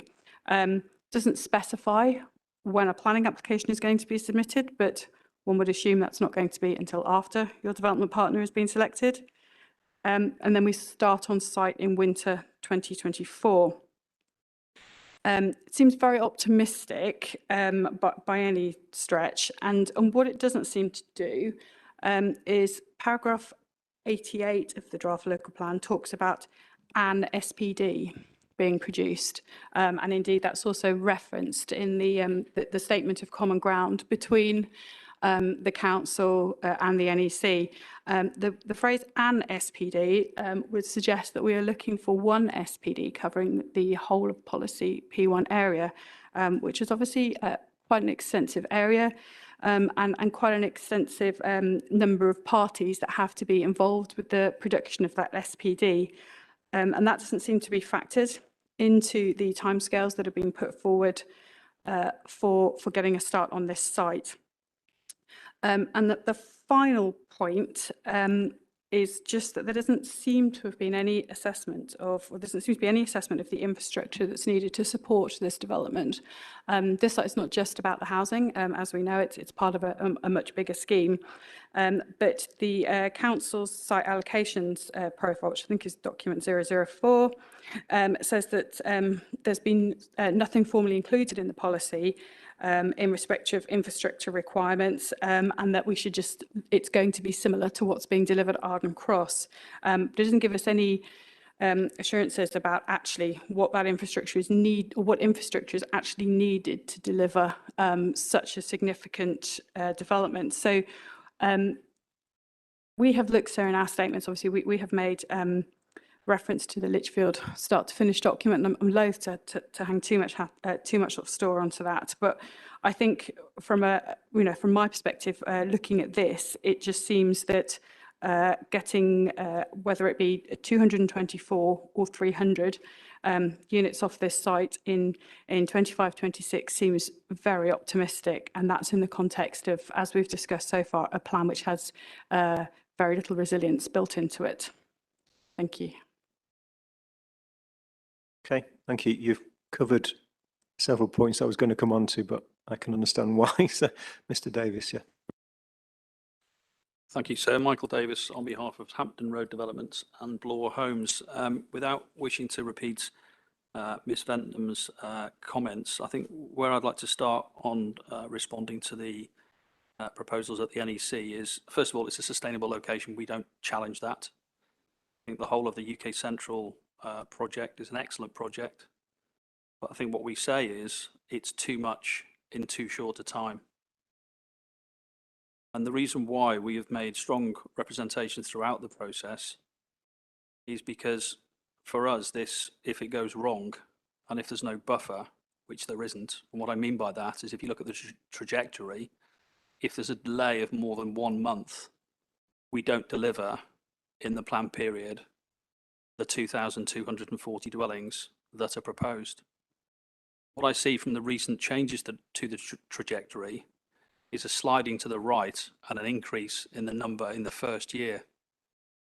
I'm afraid to say in all the trajectories I've ever looked at, the number of dwellings that increase are very rarely, if at all, in the first year. So I think that is somewhat of a ambitious, if I'm being polite, fabrication, if I'm being less polite, in terms of how that site is being treated. Now, sir, you've heard over the last few days how these sites have been assessed and how they've been put forward, and how other sites have been dismissed and not put forward. The concern we have is if this site doesn't deliver as it's proposed to, what that does is prevents other sustainable sites coming forward. And we have an issue with that, as you heard from other parties around the room in the last few days. The significance of this allocation isn't just its location, isn't just the economic inward investment that will arrive. It's the fact that it's 20% of the council's housing target. 1 in 5 dwellings to be sold in this borough over the next 20 years will be at the NEC and Arden Cross. Now, we hear from the various statements that have been put in about how attractive this is going to be and how much investment's going in and how accessible, and I don't doubt any of that.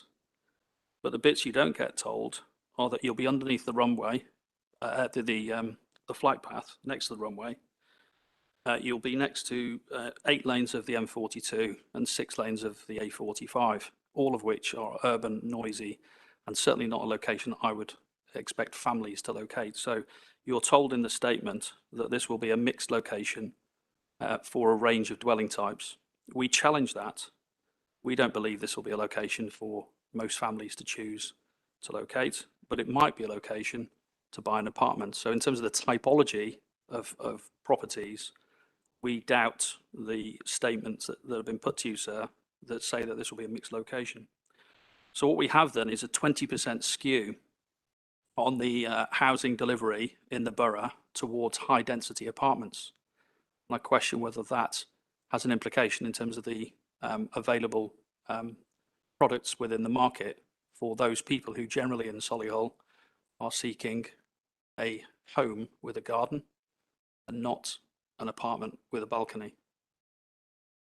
And what COVID has taught us is that more people want to live in a more greener environment with more space and not in a apartment with a balcony. And I know the statements that have been put to you, sir, say that there's going to be a mix of products, but every image I've seen, including the NEC city document, shows lots of images of developments which are 8 stories, 7 stories, you know, high density. So that doesn't tell me that's family accommodation unless we've changed how families live.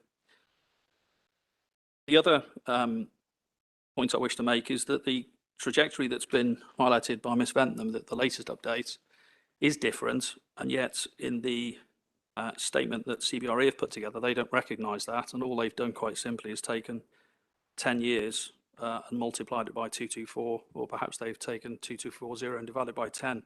But it all seems too neat, and we doubt that 224 or 300, whatever that figure is now on year one, is any way, shape realistic. I mean, modern methods of construction aside, you don't suddenly hit year one with 300 dwellings. So if there's even 6 months or a year's delay, because the trajectory takes you to the end of the plan period, it will fall off the plan period and there'll be at least a 224, 300.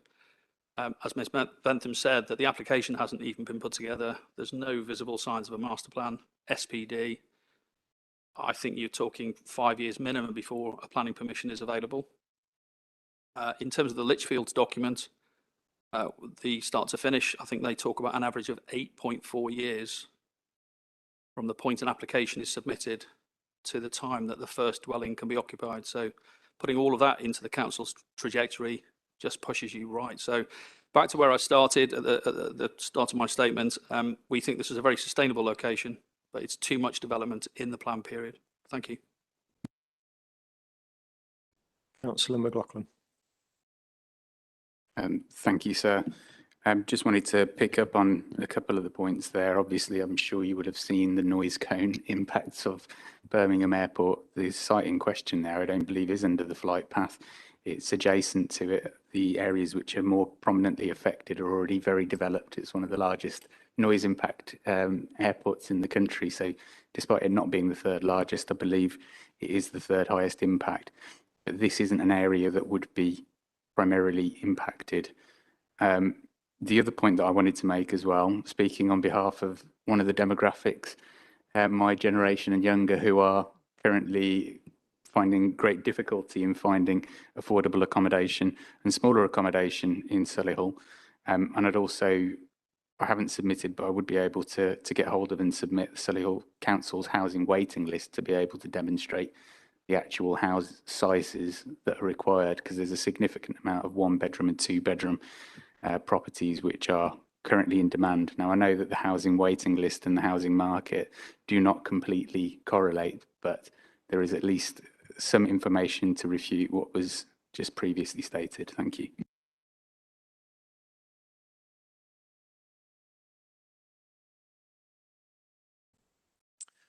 Okay, I'll just bring others in, and I'll bring representatives from the NEC in a second. Yeah, Mr. Sim. Thank you, sir. It's just to pick up a point about the SPD and this site. At the moment, based on the assessments that we've undertaken, infrastructure hasn't been identified in association with the NEC, but also the wider. But as you will well know, transport and highway networks never stand still for long. And I am slightly concerned, and listening to others sort of agree with their point, that we need to understand the trajectory of when the SPD would be delivered and what that would include in terms of infrastructure, because at the moment, if it was to pick up additional infrastructure that's not within the local plan and not within the IDP, and perhaps there does need to be a connection, I'll just leave it there. But I just thought I'd raise that because I feel it's linked to the how the policy could be taken forward.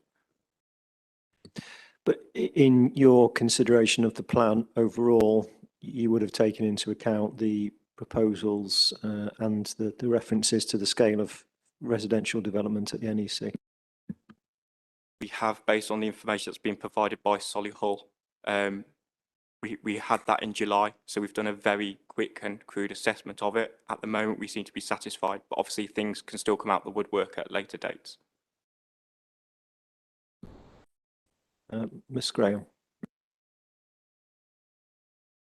Thank you. I won't echo what was said behind me and to my right, but if a master plan is being produced and is going to be published sometime in October, it would be good, A, to get clarity on when that is going to be published, and also B, that we're going to be able to have the opportunity to comment on it, as it is quite well, I hope it's going to be a key document underpinning this site and giving us a bit more clarity on what's coming forward and when.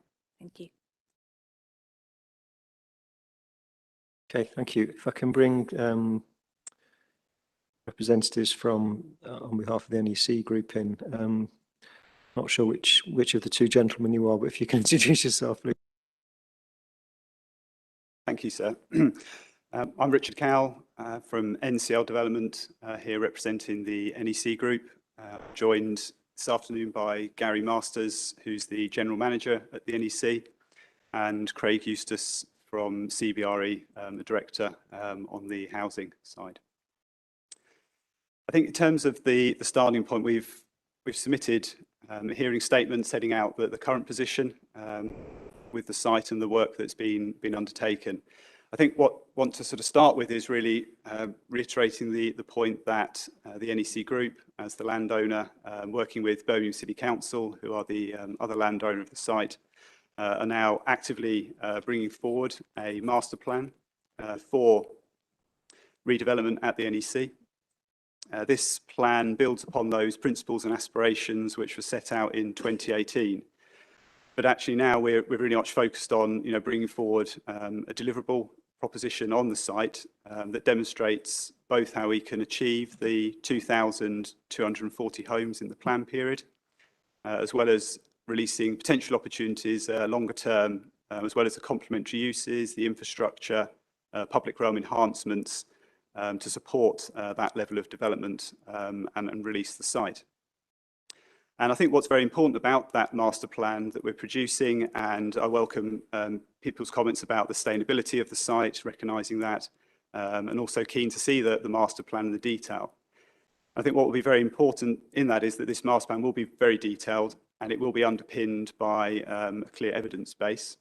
In particular, that evidence includes a detailed assessment of the site, including its constraints, looking at the opportunities as well, and very much focusing on the developable portions of the site where we can release car parking land that wouldn't affect the operation of the NEC, is either currently not used or its release can be managed across the wider estate. That master plan is then also informed by a detailed market analysis of the demand and supply dynamics in the region and in the local area, and demonstrates that a mixed typology of homes is entirely deliverable on that site. And when the master plan is launched, and we're aiming to get that launched as soon as possible at the end of October, beginning of November, it's going through internal sign-off process. That will demonstrate how you can achieve a high density development that accommodates both family housing and apartment living. And importantly, how it utilises if you visit the site, and particularly the north part of the site, the existing landscape, it's very mature, and the kind of environment that does exist there, which is quite different from other parts of the site, which people have been referencing, and also helpful that the relationship with the airport has already been dealt with. But also the proximity to Bicken Hill Plantation and the sort of setting that provides as well. And equally, we know that, and I'll bring Gary in a moment to answer any questions on the sort of operational side, that we can provide its own access. There is already a major roundabout which brings access into the site, and we can separate out operationally accesses to ensure that we have a residential access and we maintain access for the NEC site operations. But that also means that the site has infrastructure in place. It has a road layout already on site that you can see from a visit. It already has drainage on site, balancing ponds, a landscape that exists, and utilities. So in a sense, it is already very well advanced in terms of plugging in development. But actually, from a deliverability perspective, what the master plan is focused on is those plots, is how you deliver a mix of typologies, how you ensure that you get the infrastructure as well. So we've done a detailed infrastructure plan, which has looked at the population that will be accommodated on the site, types of infrastructure that will be needed to support that in terms of primary school, in terms of health, in terms of play space, but also the sustainability measures from SUDS, energy, and also sustainable transport, such as a mobility hub and improving walking and cycling, which is already very good, but giving us sort of added access to the existing bus network, which is high frequency, the existing trains. So we know about the sustainability point.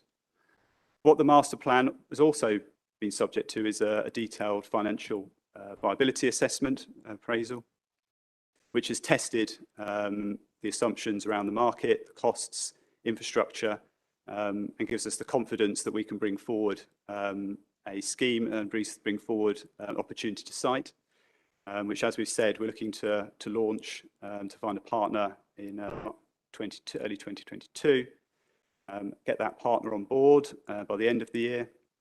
And then actually having done a significant amount of pre-work, and we're clearly engaging very closely with the council and other stakeholders about infrastructure and design matters, we feel that actually provides a very strong basis on which the development partner can bring forward a hybrid planning application and then move quickly to get on site and commence building out.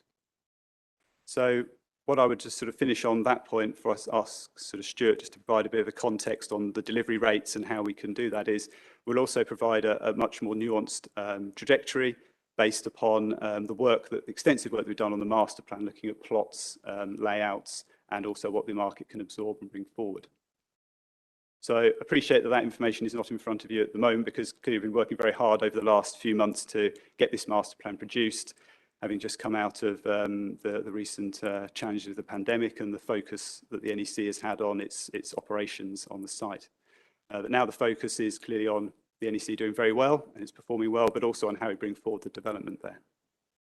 So if it's okay, I'll just ask Stuart just to give a sort of an overview of the mix and the typology and how we can have that confidence about bringing forward different products, which means actually build-out rates can be achieved well within the plan period. Stuart Eustace, CBRE residential team. I guess one of the spaces that has evolved relatively quickly since 2015 within the residential sector is the emergence of build-to-rent and PRS in the space. So as well as looking at two different sort of housing types on the site in terms of apartments and homes or single-family dwellings, we're also looking at three different routes to market on the site to help underpin our strategy on delivery and quantum of units. So we very much hope, and looking towards Birmingham City Centre for evidence on this, where we've seen the likes of Exchange Square delivering 600 units forward funded by LaSalle within the space of a 40-month build programme, phased delivery from month 33. Sir Robert McAlpine on Hockley Mills, a 395 unit forward funding scheme of flats, 36-month build programme, phased delivery from month 32.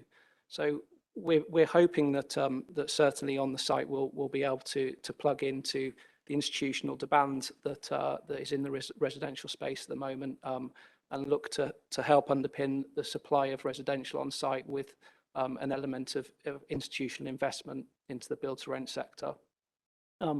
Obviously, when you're delivering a scheme of this size and scale, sentiment and then user sentiment is critical, and we hope that if we get our master plan right, and we can bring forward a forward funding deal, a build-to-rent forward funding deal of significant scale early on in the development, we'll have created the sense of place, the sense of community and neighbourhood that's needed to help increase our open market for sale strategy as well.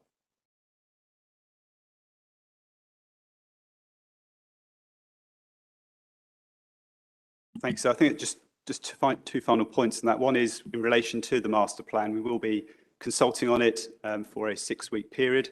That'll be public consultation, which will be open with the documents on the website, holding events as we can. So it'll be open for people to review and assess. And I think that the final point is that in terms of the delivery rates and the references to Lichfields, which is clearly a piece of extensive work that's been undertaken.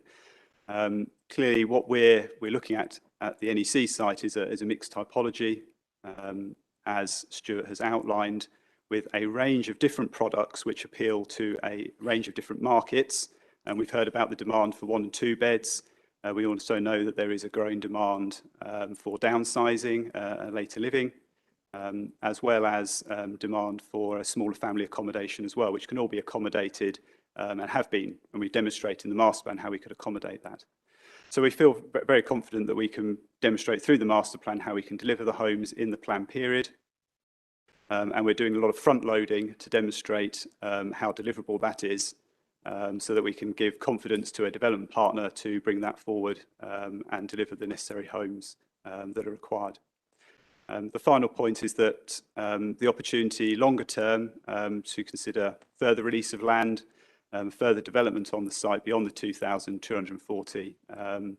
We're subject to looking at investment in multi-storey car parking, but for the 2,240 homes, the land is available now and can be released. I mean, if you had any sort of particular questions about that, Gary Masters is happy to answer those points on the operational side. Might come back to that in a moment. Just give others a chance to come in. Mr. Davis.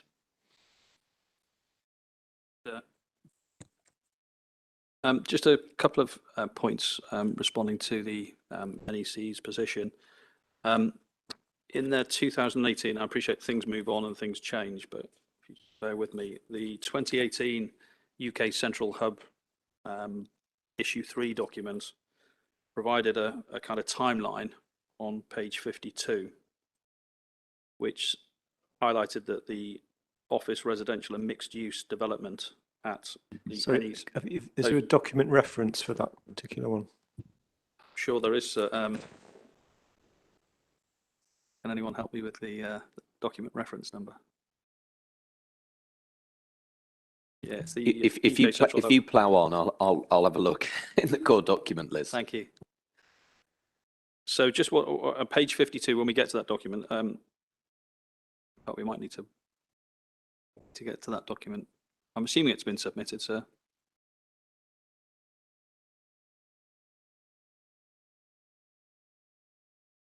Somebody suggesting to my left 108. Yeah, I'm gonna. What's the actual title? What 107? The title is 107 is UK Central Hub Framework Plan. You've got a UK Central Hub Growth and Infrastructure Plan. This is the Growth and Infrastructure Plan. Of what date? Issue 3, 9th of January 2018. So that's 108, but there's a 2019 version as well, which is 109. But I think you're in doc 108 at the minute. I'm in doc 108. So that highlighted, and I appreciate these things change and move forward, but back then the suggestion was that this development would have commenced construction in 2020. I appreciate, that was only 2 years after this document was produced and only a year ago, and I appreciate we've had the pandemic. The point being is that when we look at the current trajectory, sir, the number has come forward and higher than what was proposed in the first trajectory. So we just doubt that. We've said that before, that the number can't go up despite what's being suggested here. On any housing sites, certainly the strategic sites that you look at, you get together the infrastructure, the access and the key components of the site to serve the development. And usually you see a growth in the delivery. But here we have a proposition where it starts with a bang. So this spaceship of accommodation arrives and then it goes down and then stays low. I just don't accept that. The other thing I wanted to highlight was we shouldn't forget, I said before, this is 20% of the council's housing requirements. Policy P4C, which sets out housing need and market housing, says that market dwellings should be provided in accordance with the following mix: 50% 3 bedrooms and 20% 4 or more bedrooms, which is exactly the type of accommodation you'd expect to find in the borough of Solihull. What we have here is a scheme which is 2,500 or so dwellings. I'm going to call them apartments because I think most of them will be, that we're told will be 1 and 2 bedroom. So that doesn't chime with the policy. And I'd be less concerned if only a proportion of this site was coming forward in the plan period, but it's not. It's 20% of the housing requirements, which is going to be delivered as flats. And that for me is a big fail on the council's housing strategy, and could have been addressed and should be addressed through other family housing sites that have been put forward to you in other sessions. Thank you. Thank you, Ms. Graham. Thank you. I'm sort of just going back to the point on this new master plan. Paragraph 31 of the NPPF states that the preparation of all policies should be underpinned by relevant and up-to-date evidence. As has just been stated, this site is going to form quite a significant part of the housing supply for this plan period. And it just seems surprising to me that it's going to be allocated without actual up-to-date evidence being published and being commented on. So again, I suppose I just want a bit of clarity on if, as has been said by the NEC group, this master plan is hopefully going to be published end of October, early November. It's then going to go through, I believe it was said it was going to go through a period of public consultation. Is that going to factor into this examination and how you're going to determine the plan? It would be good to get some clarity on that, please. Yeah, there's a number of points I want to come back to the council on, and that will be one of them. Yeah, Ms. Bentham. Thank you, sir. I won't repeat the points that have just been said. As Mr. Davis said, the concept and the vision is definitely supported. I think it's just very difficult for those of us sat on this side of the table. We've heard some commentary from those representing the NEC about how much comfort they have about things can be delivered, it's all viable, etc. But none of that information is available for us. Is available for us to view. So it does come back to this point about the fact that the evidence that's underpinning this site just simply isn't in the public domain. I've also still not heard anything which necessarily tells me how we're going to get on site so quickly and start delivering so quickly. I've heard quite a bit about how they can achieve the rates once they're on site, but what I'm concerned about is getting onto site and getting those first units off so early in the plan period. And as I said, just coming back to this SPD point with potentially so many stakeholders involved in that. And this is just a point of clarification, actually, something Mr. Sims said. So but I think he just said something to the effect of he was given the information by Solihull to look at in July, which suggests 3 months ago. And I just wanted to clarify if that's what you meant. Sorry. Thank you. Thank you, sir. Yeah, just to clarify on that point, we were given the strategic modelling early in the summer for us to undertake a review of, having had discussions with Solihull. Just to provide clarification on that point.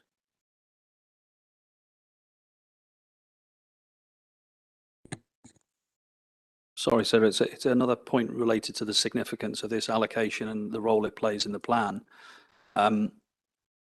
We hear that the model that's going to be used in terms of delivery, I'm not sure if it was just a construction model or whether it was sort of following suit, but Birmingham may deliver or may offer lots of planning permissions for thousands of apartments.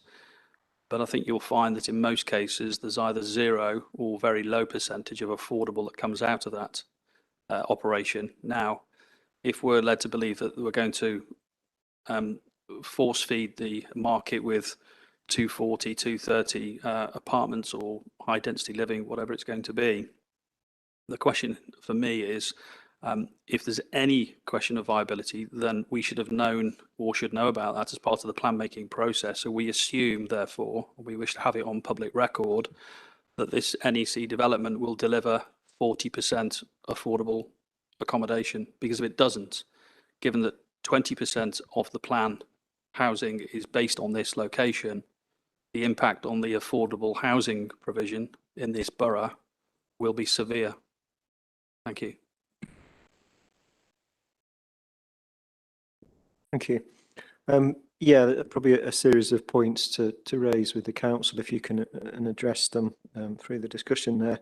I suppose that the general question, first of all, is, I suppose, relates to the evidence base for this proposal. It's not, and I think that lay behind our questions as far as whether there should be a distinct policy in relation to the NEC, but it's not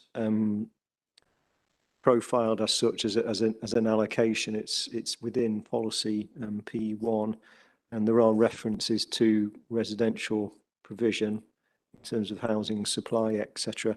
So I suppose the first overall question is what extent of evidence has there been to support the inclusion of the proposal, if you like, for that scale of housing development, and how does that equate, for example, to the evidence which was put together for the site selection process, which we've been discussing over recent days?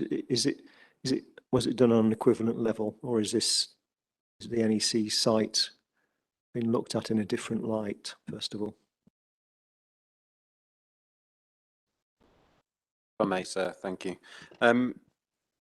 I'll start, and if colleagues want to add, by all means, please allow them to do so. But I think it's safe to say that the proposals we've got around the NEC have been something that have evolved over a period of time. I think you've heard previously that there was a master plan from 2018, which I think is in our evidence base. And I think even before then, I think we've got a situation where, first and foremost, we have possibly one of the most sustainable brownfield sites you could think of in the country. It's connectivity in terms of public transport, in terms of existing services, facilities, job opportunities, and so forth within that particular site and area. I don't think anyone is actually debating. And I think it's important and perhaps helpful as well just to make a few references to the MPPF in terms of how we need to consider brownfield land opportunities as well before we reach a point of exceptional circumstances for greenbelt release. And I won't sort of bore you with the contents of the sentences, but paragraph 119, paragraph 120, paragraph 141 all make clear reference to the needs and importance of maximising the effective use of land within a strategy that makes as much use as possible of brownfield land. And I think what we've got here at the NEC is a brownfield land site that can deliver upwards of 2,000 dwellings within the plan period. And we need to sort of put a basis within our plan, I think. We have a responsibility to put a basis within our plan that supports that and facilitates that. And I think the plan, as you've got before you at the moment, recognises the importance of that and does that. I think what we've said within our statement of common ground as part of the work that we've done ongoing with the NEC and other partners is that you can step that forward if you feel it's more appropriate to do so and bring that out as a separate allocation and a separate site allocation. I think the work that has been identified by colleagues from the NEC would support that going forward, and I think it's the sort of work you would expect as part of any site being promoted through a local plan. To be honest, you're going to have a master planning process, you're going to have development partners brought on board to help the delivery of that site, and then you're going to have homes brought forward as a result of that as part of the planning process as well. And I think that links into one of the other points I just wanted to make around the SPD, which has been mentioned, and also the infrastructure oversight for the development of the NEC area. And just to draw attention, reference 702, the IDP within the evidence base does include references to infrastructure that would support the delivery of new homes around the NEC. But also, just to put into context, the SPD, which I think Ms. Fentham mentioned earlier and asked a little bit about. Obviously, we have colleagues here today from the UGC who may also be able to add anything further to this. But the SPD that's referenced is a piece of work that the council are actively developing now in partnership with the UGC that involves engagement with all relevant partners across the hub area as a whole, that will allow us to develop a piece of work that ideally we will be able to publish and adopt alongside this local plan if it's deemed appropriate to do so.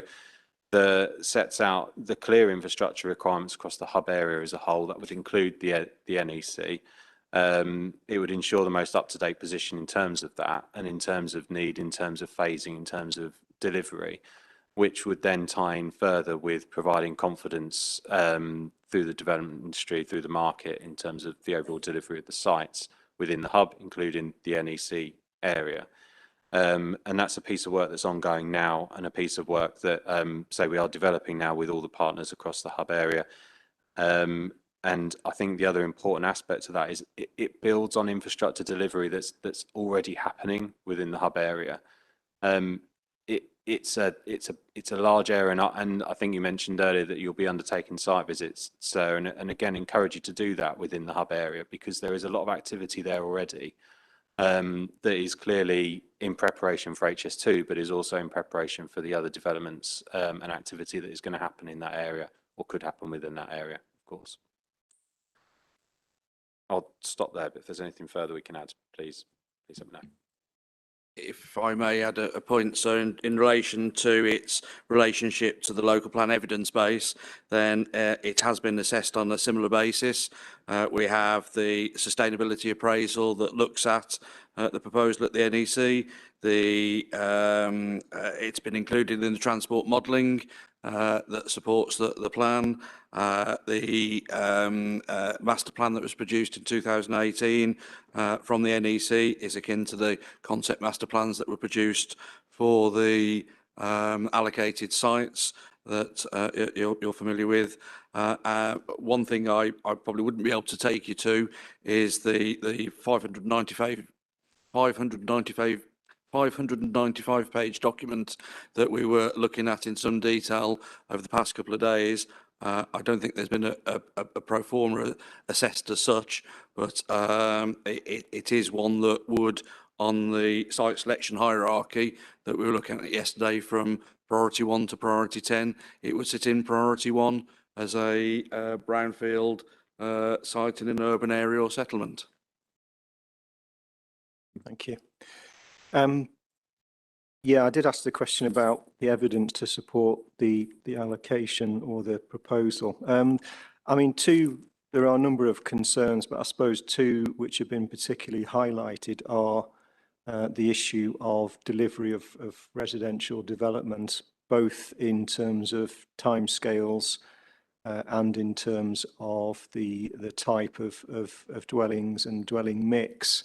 So to what extent, prior to including this proposal within the plan, did the council consider issues of delivery and timescales? I suppose allied to that is the issue of viability, etc.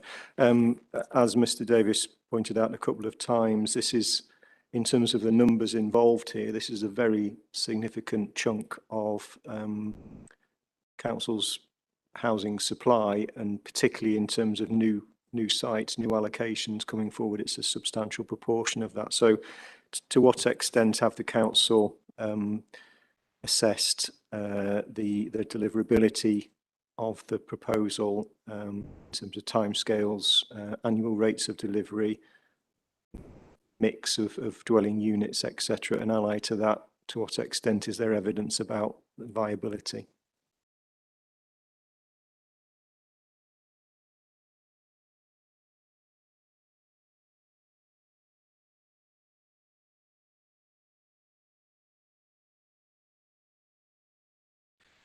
In terms of the evidence we got for that, it was there have been emerging proposals as the plan has been brought forward. The housing trajectory that was shown in the plan and the figures for that sit behind the response to your initial questions I think SMBC 001, that was produced in consultation with the NEC at that point when the 2018 master plan was available, but there wasn't any more separate commissioned work that we'd done on the sort of housing mix associated with that, recognising that would be something that would come forward through the development of the master plan. And you can understand the concerns, hopefully, that given the nature of the site, its location, etc., and indeed the information which is in the master plan, and perhaps for illustrative purposes, but you know, I suppose the images of what is intended there, perhaps it's artistic license, I'm not quite sure, but certainly an impression of a significant amount of high density apartment type development. In terms of the contribution to housing needs, and again, as was pointed out, the assessment of what the housing needs of Solihull Borough are don't really match large scale apartment developments. So to what extent have you taken that into account in determining the appropriateness of the proposal?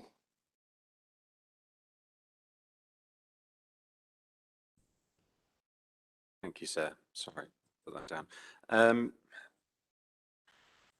I think there's a couple of things I think we can raise there. I think firstly, I think it's quite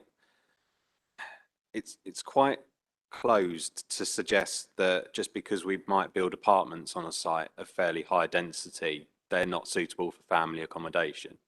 I think, as I said earlier, you've got a very sustainable location there, and it's not beyond the realms of possibility to suspect that families could quite comfortably live within an area that is so well connected in terms of itself, in terms of self-containment, but in terms of the leisure facilities and the opportunities that exist around the site as well. And I think it's also there's a wider housing needs dynamics, I think, as well around the site, insofar as if you build a higher proportion of apartments there, that could quite conceivably attract people in from who are looking to downsize, for example, from existing family housing within the borough, whether that be older persons accommodation, whether that be first-time buyers, whether that be people who are currently living in housing multiple occupation or anything like that. And I mean, we talked about 50 to 70%, perhaps 3 bedrooms and above, but that's still 30 to 50% of smaller households or smaller housing need as well. So it's not just a case of the borough needs large family houses and that's it. We need to provide a mix of houses across the borough as a whole. Now, some of the sites that we've got allocated in the plan are going to be more suited in terms of settlement character and location, so forth, to probably having a greater proportion of family homes. And I'm sure site promoters would probably back that up. But this one is one that perhaps is suited more to high density development, but that's part across the borough as a whole, and part of what the plan's trying to achieve in terms of that overall mix and the way we meet housing need. And just to back that up, sir, just to draw your attention in terms of the headner, in terms of paragraph 8.1, in particular, does talk about a need for family housing, but also makes reference to smaller units to help diversify the market. There is a need to diversify the market in that respect, and there's an opportunity there to provide a need for perhaps smaller, high density accommodation. This site could do that.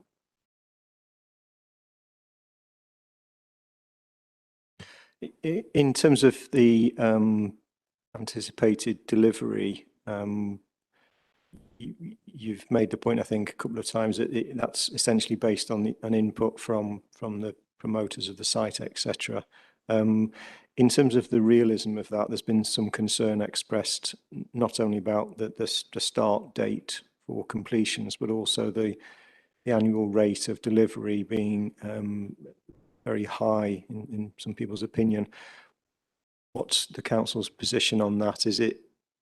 Are you suggesting you're taking the view that the trajectory, I'm looking at the the latest trajectory the council provided in response to our initial questions. You're content that that's a realistic proposition as far as completion timescales and delivery rates? I suppose one particular point Mr. Davis raised there was a trajectory which goes straight in with 224 completions in year one, rather than building up to that, but also the scale of that on an annual basis. I think in short, sir, yes, we're as comfortable and as confident as we can be that the information we have before us is reasonable and is justified, and in that respect meets the tests of the soundness that are identified in the NPPF. I mean, this is a brownfield site, so in theory, we don't need to remove it from the green belt through this local plan process. In theory, we could have a plan application for this tomorrow, and in that respect, we could get the ball rolling, and that's to a degree. That's exactly what we're doing in terms of the work we've done with the UGC and with the NEC in terms of supporting the work on their master plan and the work that backs that up. And I think it's fair to say that as a council and probably as the UGC, we've challenged back in terms of that delivery, and that's where part of the evidence that I think colleagues from the NEC have referenced in terms of looking at that market saturation, looking at that deliverability, looking at the evidence that backs up the need and the delivery and how reasonable those rates are going to be. That's why we're going to be having that sort of evidence prepared to support the master plan and probably support the plan applications that come with it at a later date, because that helps all tie that together. And I think also colleagues from the EC mentioned earlier, what we've got with high density schemes, especially around really high level transport hubs such as the NEC as well, is we've got a change in dynamics in how housing is occupied. It's not just a case of we build houses and people come and buy them anymore. There is buy to rent, there is investment opportunities that come with that, and that helps diversify the market and the opportunities to sell those units quicker. And obviously when you've got higher density developments like that, you're going to get higher numbers delivered on block, because that's when they're completed, because you're building as blocks. And unfortunately, I don't have the data at hand at the moment, but we have experience across the borough where we've had high density blocks, whether it be older persons accommodation or apartment schemes, where we have one-off larger figures for a site that come in any given year because that block's been completed in that year. So I think it's quite reasonable to expect that a higher density scheme such as this will deliver higher numbers in any given year as a result of that. And in terms of the timescale, the trajectory envisages completions in 2025, 26. As things stand, we're still awaiting a development partner. We're still awaiting planning applications being put together. Is that realistic in your view? I think so. Yes. Yeah. I think we've got a timetable that we've heard so far. I'm just looking for it. Development partner expected during the course of 2022, working towards a start on site date of 2024. I think we can reasonably be expecting, I would imagine, a form of hybrid plan application sometime late 2022, early 2023, which would more than support a start date on site in 2024 on a site such as this, where I think, as colleagues have already said, there's a range of infrastructure that's already in place to support development, and perhaps some of the upfront preparation rearrangements are perhaps not as extreme as you might find in some other sites. So I would think that certainly a start on site on phase one in 2024, allowing completions within 25, 26 would be quite reasonable. Yeah. Just a couple of other points now. I'll bring others back in. The concern, I suppose, in relation to the trajectory, that if there were to be slippage, if there were to be slippage in time, or the annual rate of development wasn't as suggested, the implications of that for housing land supply overall. What's your take on that? Do you accept the point that it would be fairly precarious if there was a significant slippage as far as this scheme is concerned? It does form a significant element of future supply, yeah?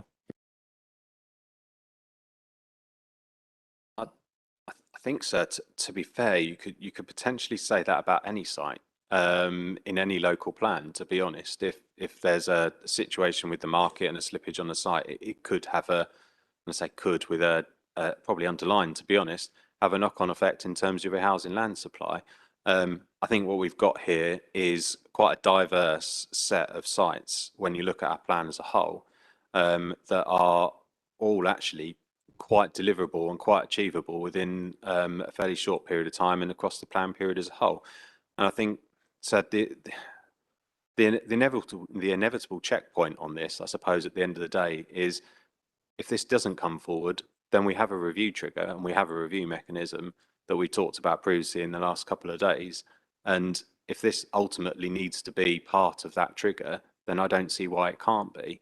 But at the end of the day, if you don't have a 5-year land supply, your plan is technically out of date. So it encourages a local authority to maintain that 5-year land supply and work with partners, including the NEC in this circumstance, to make sure we are delivering.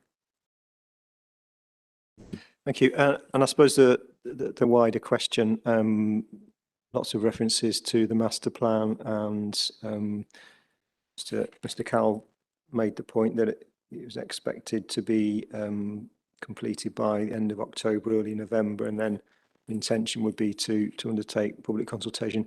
The implications for the local plan, and particularly the local plan examination on that, what's the council's view in terms of the importance of that updated master plan as far as the plan itself, the local plan itself, its adoption, the evidence base which supports it? Are you taking the view that that's something that we as inspectors, etc., would need to look at, consider, give others the opportunity to be involved in, or is this something of a parallel exercise as far as you're concerned?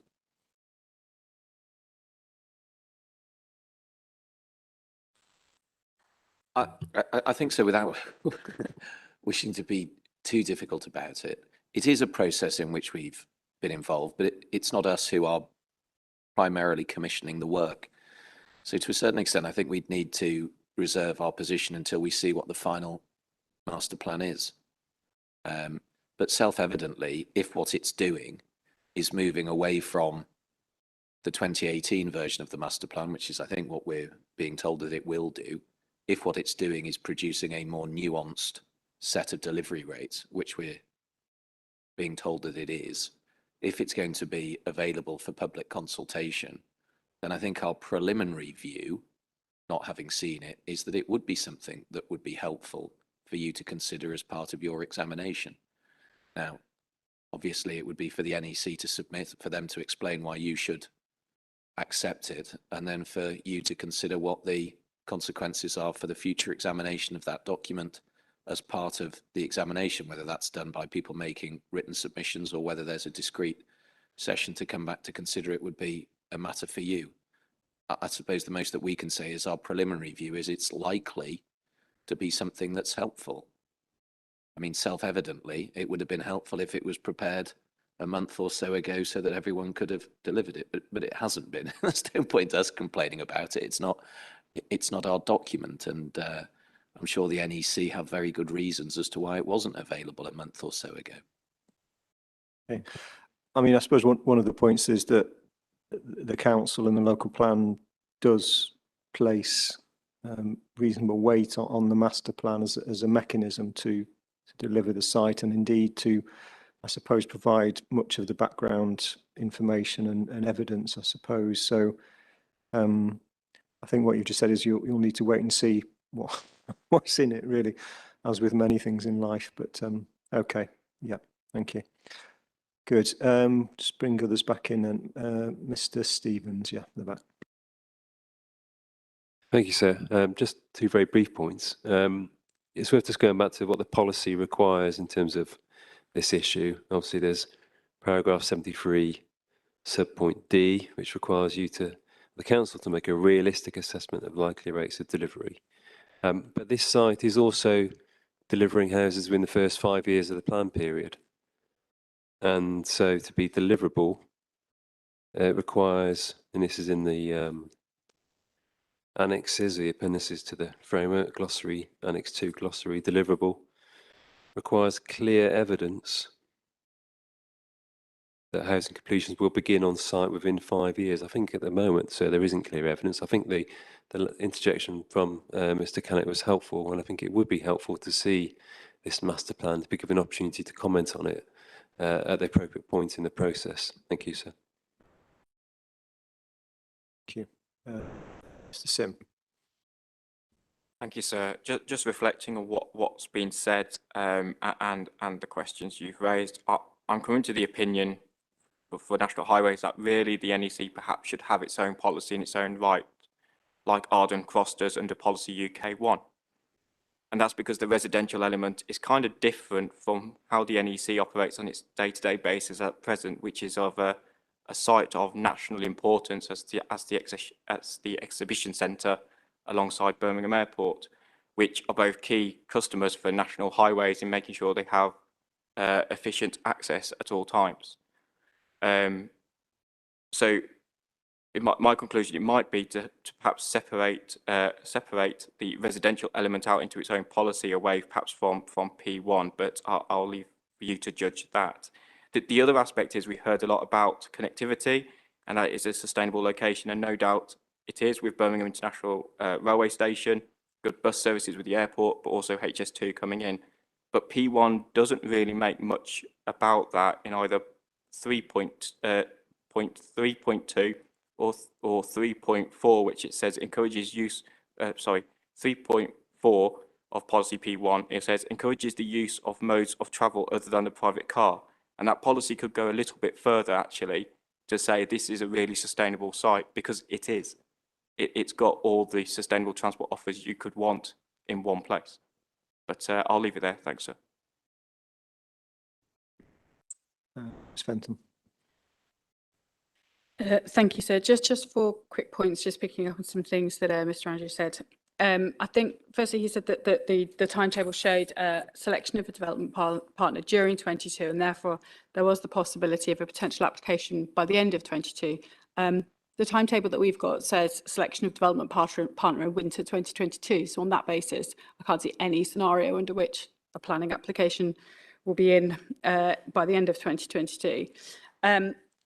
Secondly, just with regard to mix and the point that was made about the fact that that the apartments, assuming it were an apartment-led scheme, that they could be attractive to families. I just draw attention to paragraph 47 of the Council's own matter statements, where it actually says that information on school places in the school operations plan has identified the need for a primary school to serve the requirements across the NEC and Arden Cross sites. A primary school serving just under 3,000 houses doesn't sound to me like we're expecting a large number of children to come off that site, which would suggest to me that this isn't a scheme which is being geared towards family housing. Thirdly, that the point that was made that were the council to slip into housing land supply shortfall, that would be sufficient to encourage a review. But this is an authority which, as we've talked about much over the last week or so, is primarily Greenbelt. So the opportunity for any rectification of any 5-year housing land supply shortfall is minimal. So I don't think personally it would act as an encouragement for a review. And finally, there was reference to the fact that the SPD could be adopted at the same time as the local plan. But obviously, I think what we've also just heard is that the council is still awaiting to see what the final version of the NEC plan looks like. And obviously, any SPD has also got to be the subject of consultation as well. So in terms of timescales, again, it's just all sounding very ambitious. Mr. Davis. Thank you, sir. I've just tried to put a timetable together based on what Mr. Andrews has highlighted to us. We have a master plan coming out sometime soon. Read that by the end of the year. We then have the consideration of the wider UK Central, because according to the plan, everything needs to hang together. So presumably the rest of Arden Cross and UK Central as a hub need to be party to that, which presumably feeds into the SPD that Mr. Andrews talks about. So if this is all being considered comprehensively, there's a lot of people to get around a very big table. I don't see the SPD being adopted alongside this development plan, given the work that's needed. So I think the conversation around that timing is a major concern. We're very close to 2022.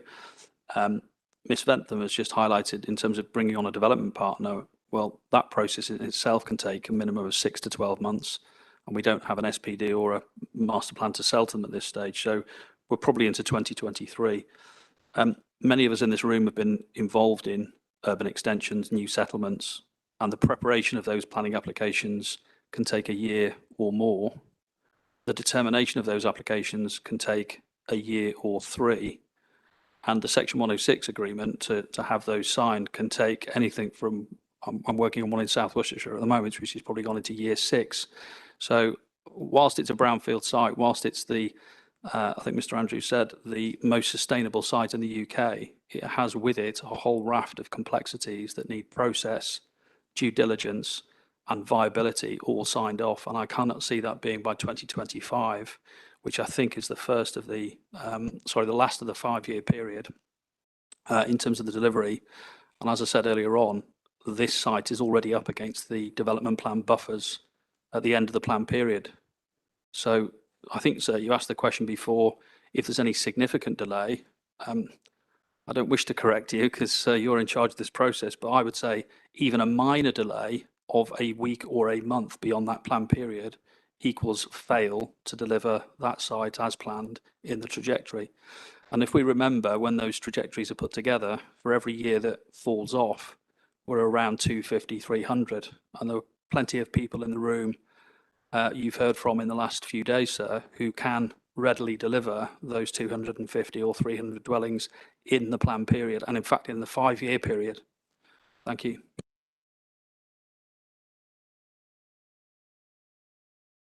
Okay, Mr. Cowell.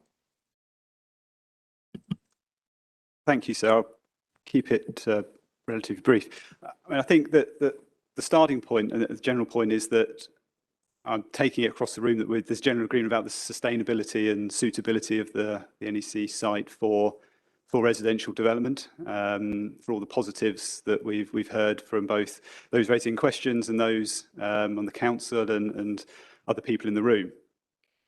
So from a principal perspective, it is a site that can deliver the homes. The 2018 master plan started that process to demonstrate that there was a commitment there from the landowners and a desire there to bring forward development on the site. And that gave an indication of how that could come about. And obviously, we know that in the last 18 months, a significant amount has changed in one regard. But from the landowner's perspective, the focus is on bringing forward the development on the site. So I would want to reiterate that the production of the master plan at this stage is about bringing this site forward to the market to find a development partner as soon as we possibly can, in line with what we've set out, and then progress through to planning and then delivery, as we've talked about.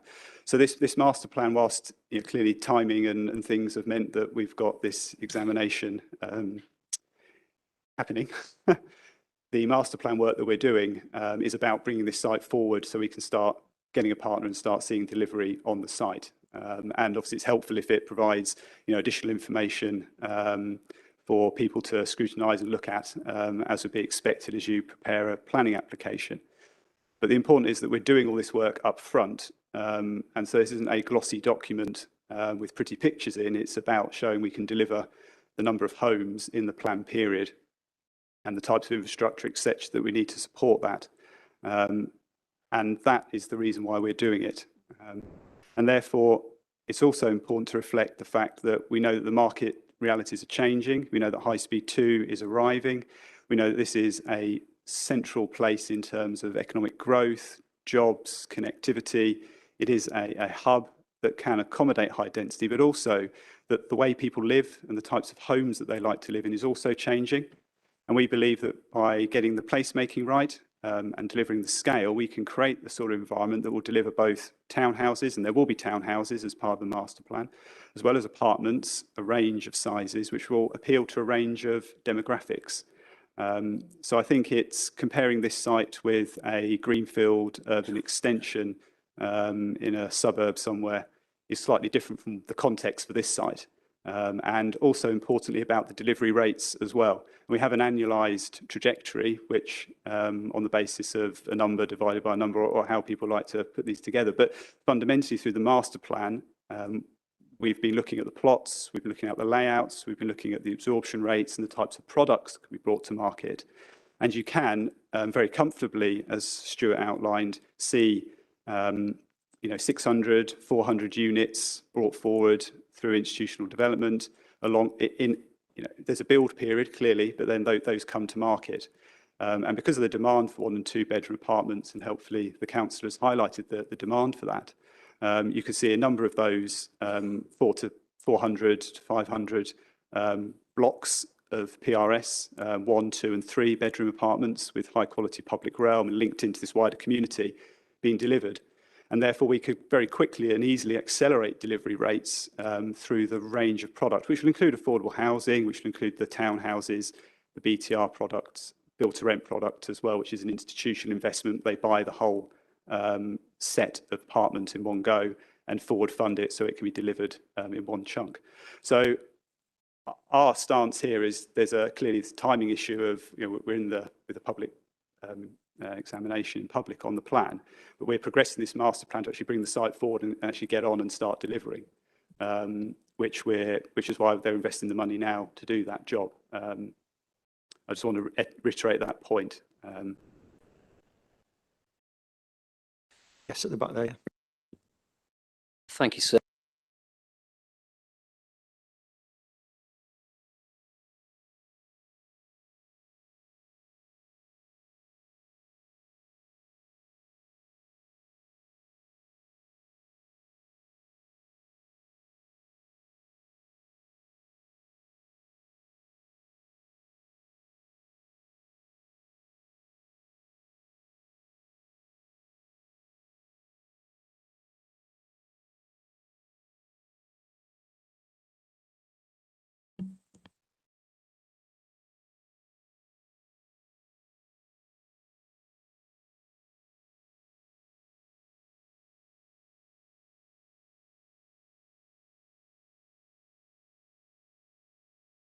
It's probably a sign that it's 5 o'clock and we need to get a move on.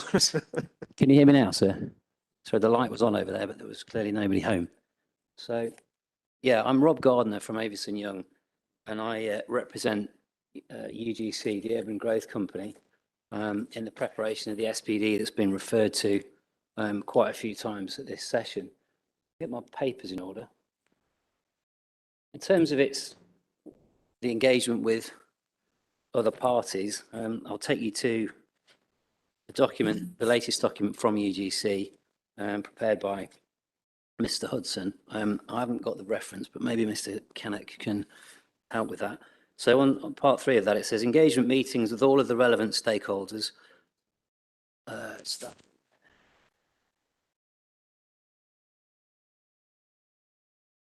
So this is the work that's been carried out to date. So it's engagement meetings with all of the relevant stakeholders. Data has been captured in a series of pro formas.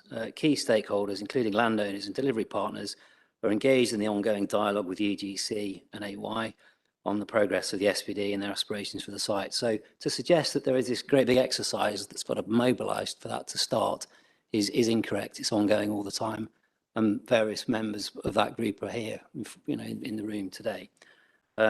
Similarly, in this document, there are the timescales for the completion of the SPD, and that explains comfortably why it can run alongside the preparation of the local plan and be adopted very shortly afterwards. There's no reason why that can't happen. Turning to house types, it's quite a narrow architectural view taken of what family housing is on this site.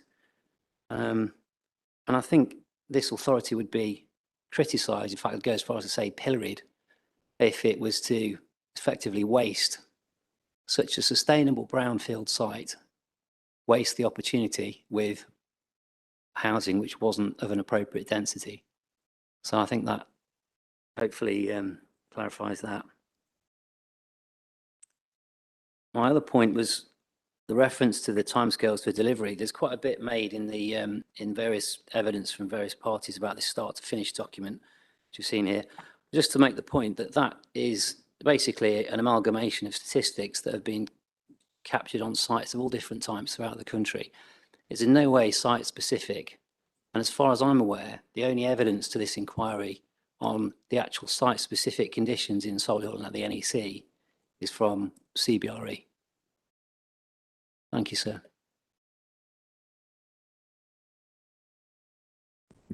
Okay.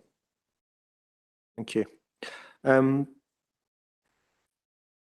We've gone past the official time we're supposed to leave, but we'll perhaps carry on as long as we can for a little bit. I mean, I'm conscious we haven't probably necessarily specifically looked at the last bullet point on the agenda in terms of infrastructure and mitigation requirements. We've probably touched on it from various angles. It seems to me perhaps this is, again, the debate would come back to perhaps the master plan and what might emerge from that, really. So unless there's any pressing points that people wish to make as far as infrastructure provision is concerned, note the point from Mr. Sim in terms of transport implications, etc. I'm conscious certainly there's perhaps things still outstanding in relation to this particular issue. I think, again, as with a number of issues, perhaps just to give some consideration to it. In terms of the timescales for the master plan, you've indicated end of October, early November. Naturally sceptical about any timescale that anyone gives me for anything. So I guess that's the best case scenario, really. I think it's just really something I suppose I'm going to have to go away and give some thought to about how we proceed and whether there's a need for any further consideration or discussion of the issues. It's a lot's been said and a lot's been discussed this afternoon. So I think it's one of those issues perhaps I'll give some thought to and that maybe we'll need to give it more consideration in due course during the hearings. I'm conscious we're going to carry on tomorrow. I just wanted to try, if possible, to finish the distinct section on the NEC, partly because some of you may not feel the need to come back tomorrow morning if you don't have to, if you've dealt with that. I'm happy to take a view on it, really. I'm happy to carry on if there's more to be said and more pressing stuff to be said about the NEC. We can continue first thing tomorrow. If there's any particular desire to do that, if there isn't, and if people feel comfortable that we've covered that issue as much as we can, we'll draw a line under it and we'll move on tomorrow and start with Birmingham Airport. Yeah, Ms. Fentham. Just a point of clarification, and actually it just relates to the forthcoming Matter 12 statements. Can I just get some clarification? Which trajectory should we be using? Because we've got one in SMBC 001 and a different set of numbers in SMBC 004. And because it does, as we've said, some of it falls into the first 5 years, it would just be useful to understand, are we using the flat 224 or are we using the 300 and then dropping to 195, please? If I may assist on that point, the trajectory in SMBC 001 was the trajectory that sat behind the graph that's in the draft submission plan, and that is as of a base date of April 2020. The trajectory that is set out in SMBC 004 was in relation to the more up-to-date information we had from the NEC in preparing our response to your initial questions. Would it be sensible to then update the trajectory? Because I'm just conscious that other people will also be writing statements, and I'm not 100% sure that people would, personally, if I wasn't here for this session, I would go to the trajectory document to write my statement. So I think it might be sensible just to update the trajectory then. It would be. I mean, on the other hand, we're going to be discussing all of the site allocations, and it's not unusual for as Tom Jones would say, for the trajectory on individual sites to be altered. So I think there's a danger of endless iterations of housing trajectories. I think from our point of view, we'd probably like to stick for the time being with the one which is in SMBC 001, with the caveat that obviously there may be adjustments in terms of the council's position on particular sites. So as you are aware of both iterations, then take which one you wish to do, actually. Yeah. Mr. Best. Yeah.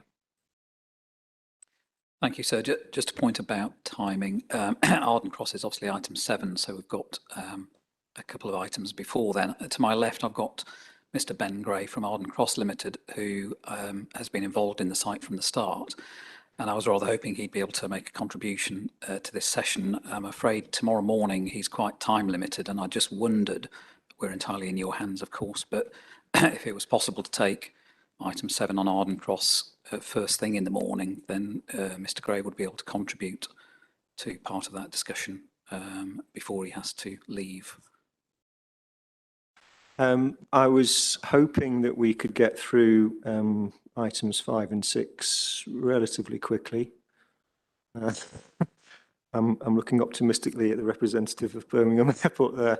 I think we've got some fairly distinct issues to deal with, which I would hope we can do pretty quickly. So I think, as it stands, we'll stick with the agenda, and I'm pretty hopeful we can get to Arden Cross fairly quickly in the morning. Yeah. Yeah. Okay. Thank you. As I said, I don't want to cut short debate on the NEC. We've spent a fair bit of time on it. It potentially, we may be coming back to it in some form, either in writing or in further discussion, and no doubt we'll come back to it in the session on housing supply and delivery, which perhaps covers much of the concern that people have about it anyway.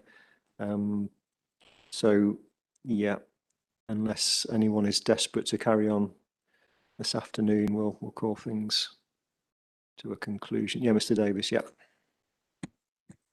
Thank you, sir. I'm glad you said we're likely to come back to it, because I was going to ask if we could have consideration of the master plan that we've been promised. Allied to that, we should be seeing reference to the viability and the infrastructure and the commitment to 40% affordable and all of the other policy requirements that are set out, or justification as to why not. But I think it's only fair, given the scale of housing that's the scale of residential that's proposed on that site, the implications, as I said before, in terms of the trajectory and the fall off the end of the plan period, we need to see, and I think it's only right that this process allows people to see what's prepared and proposed there, because, as I say, we've not had an opportunity to see what is being proposed and whether, in fact, it's going to be viable.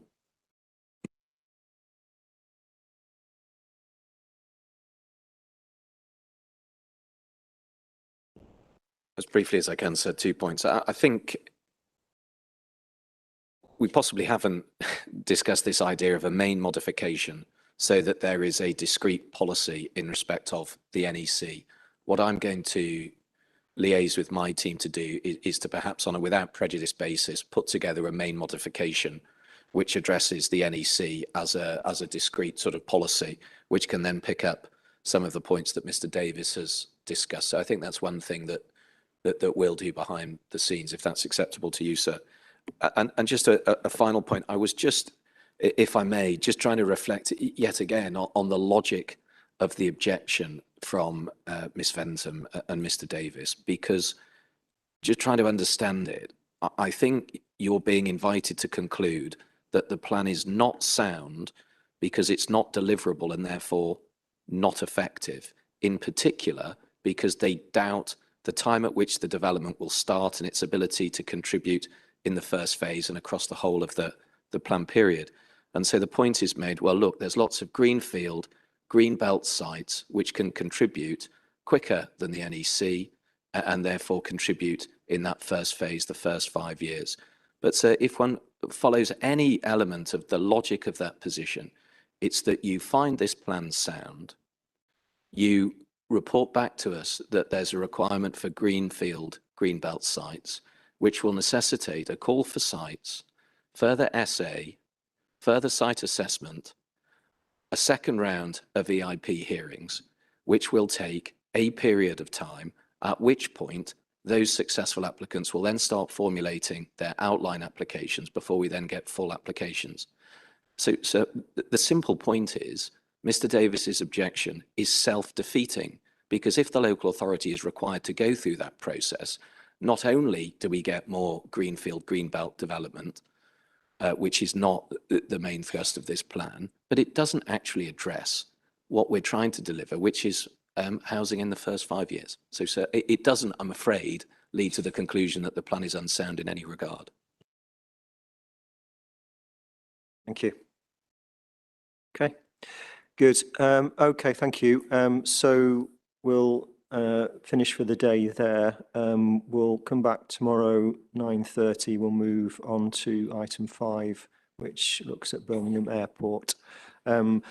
Noted the concerns and the points made, and as I said, I'll give some consideration to how we might play things in the future on that front. Thank you all very much. Thank you.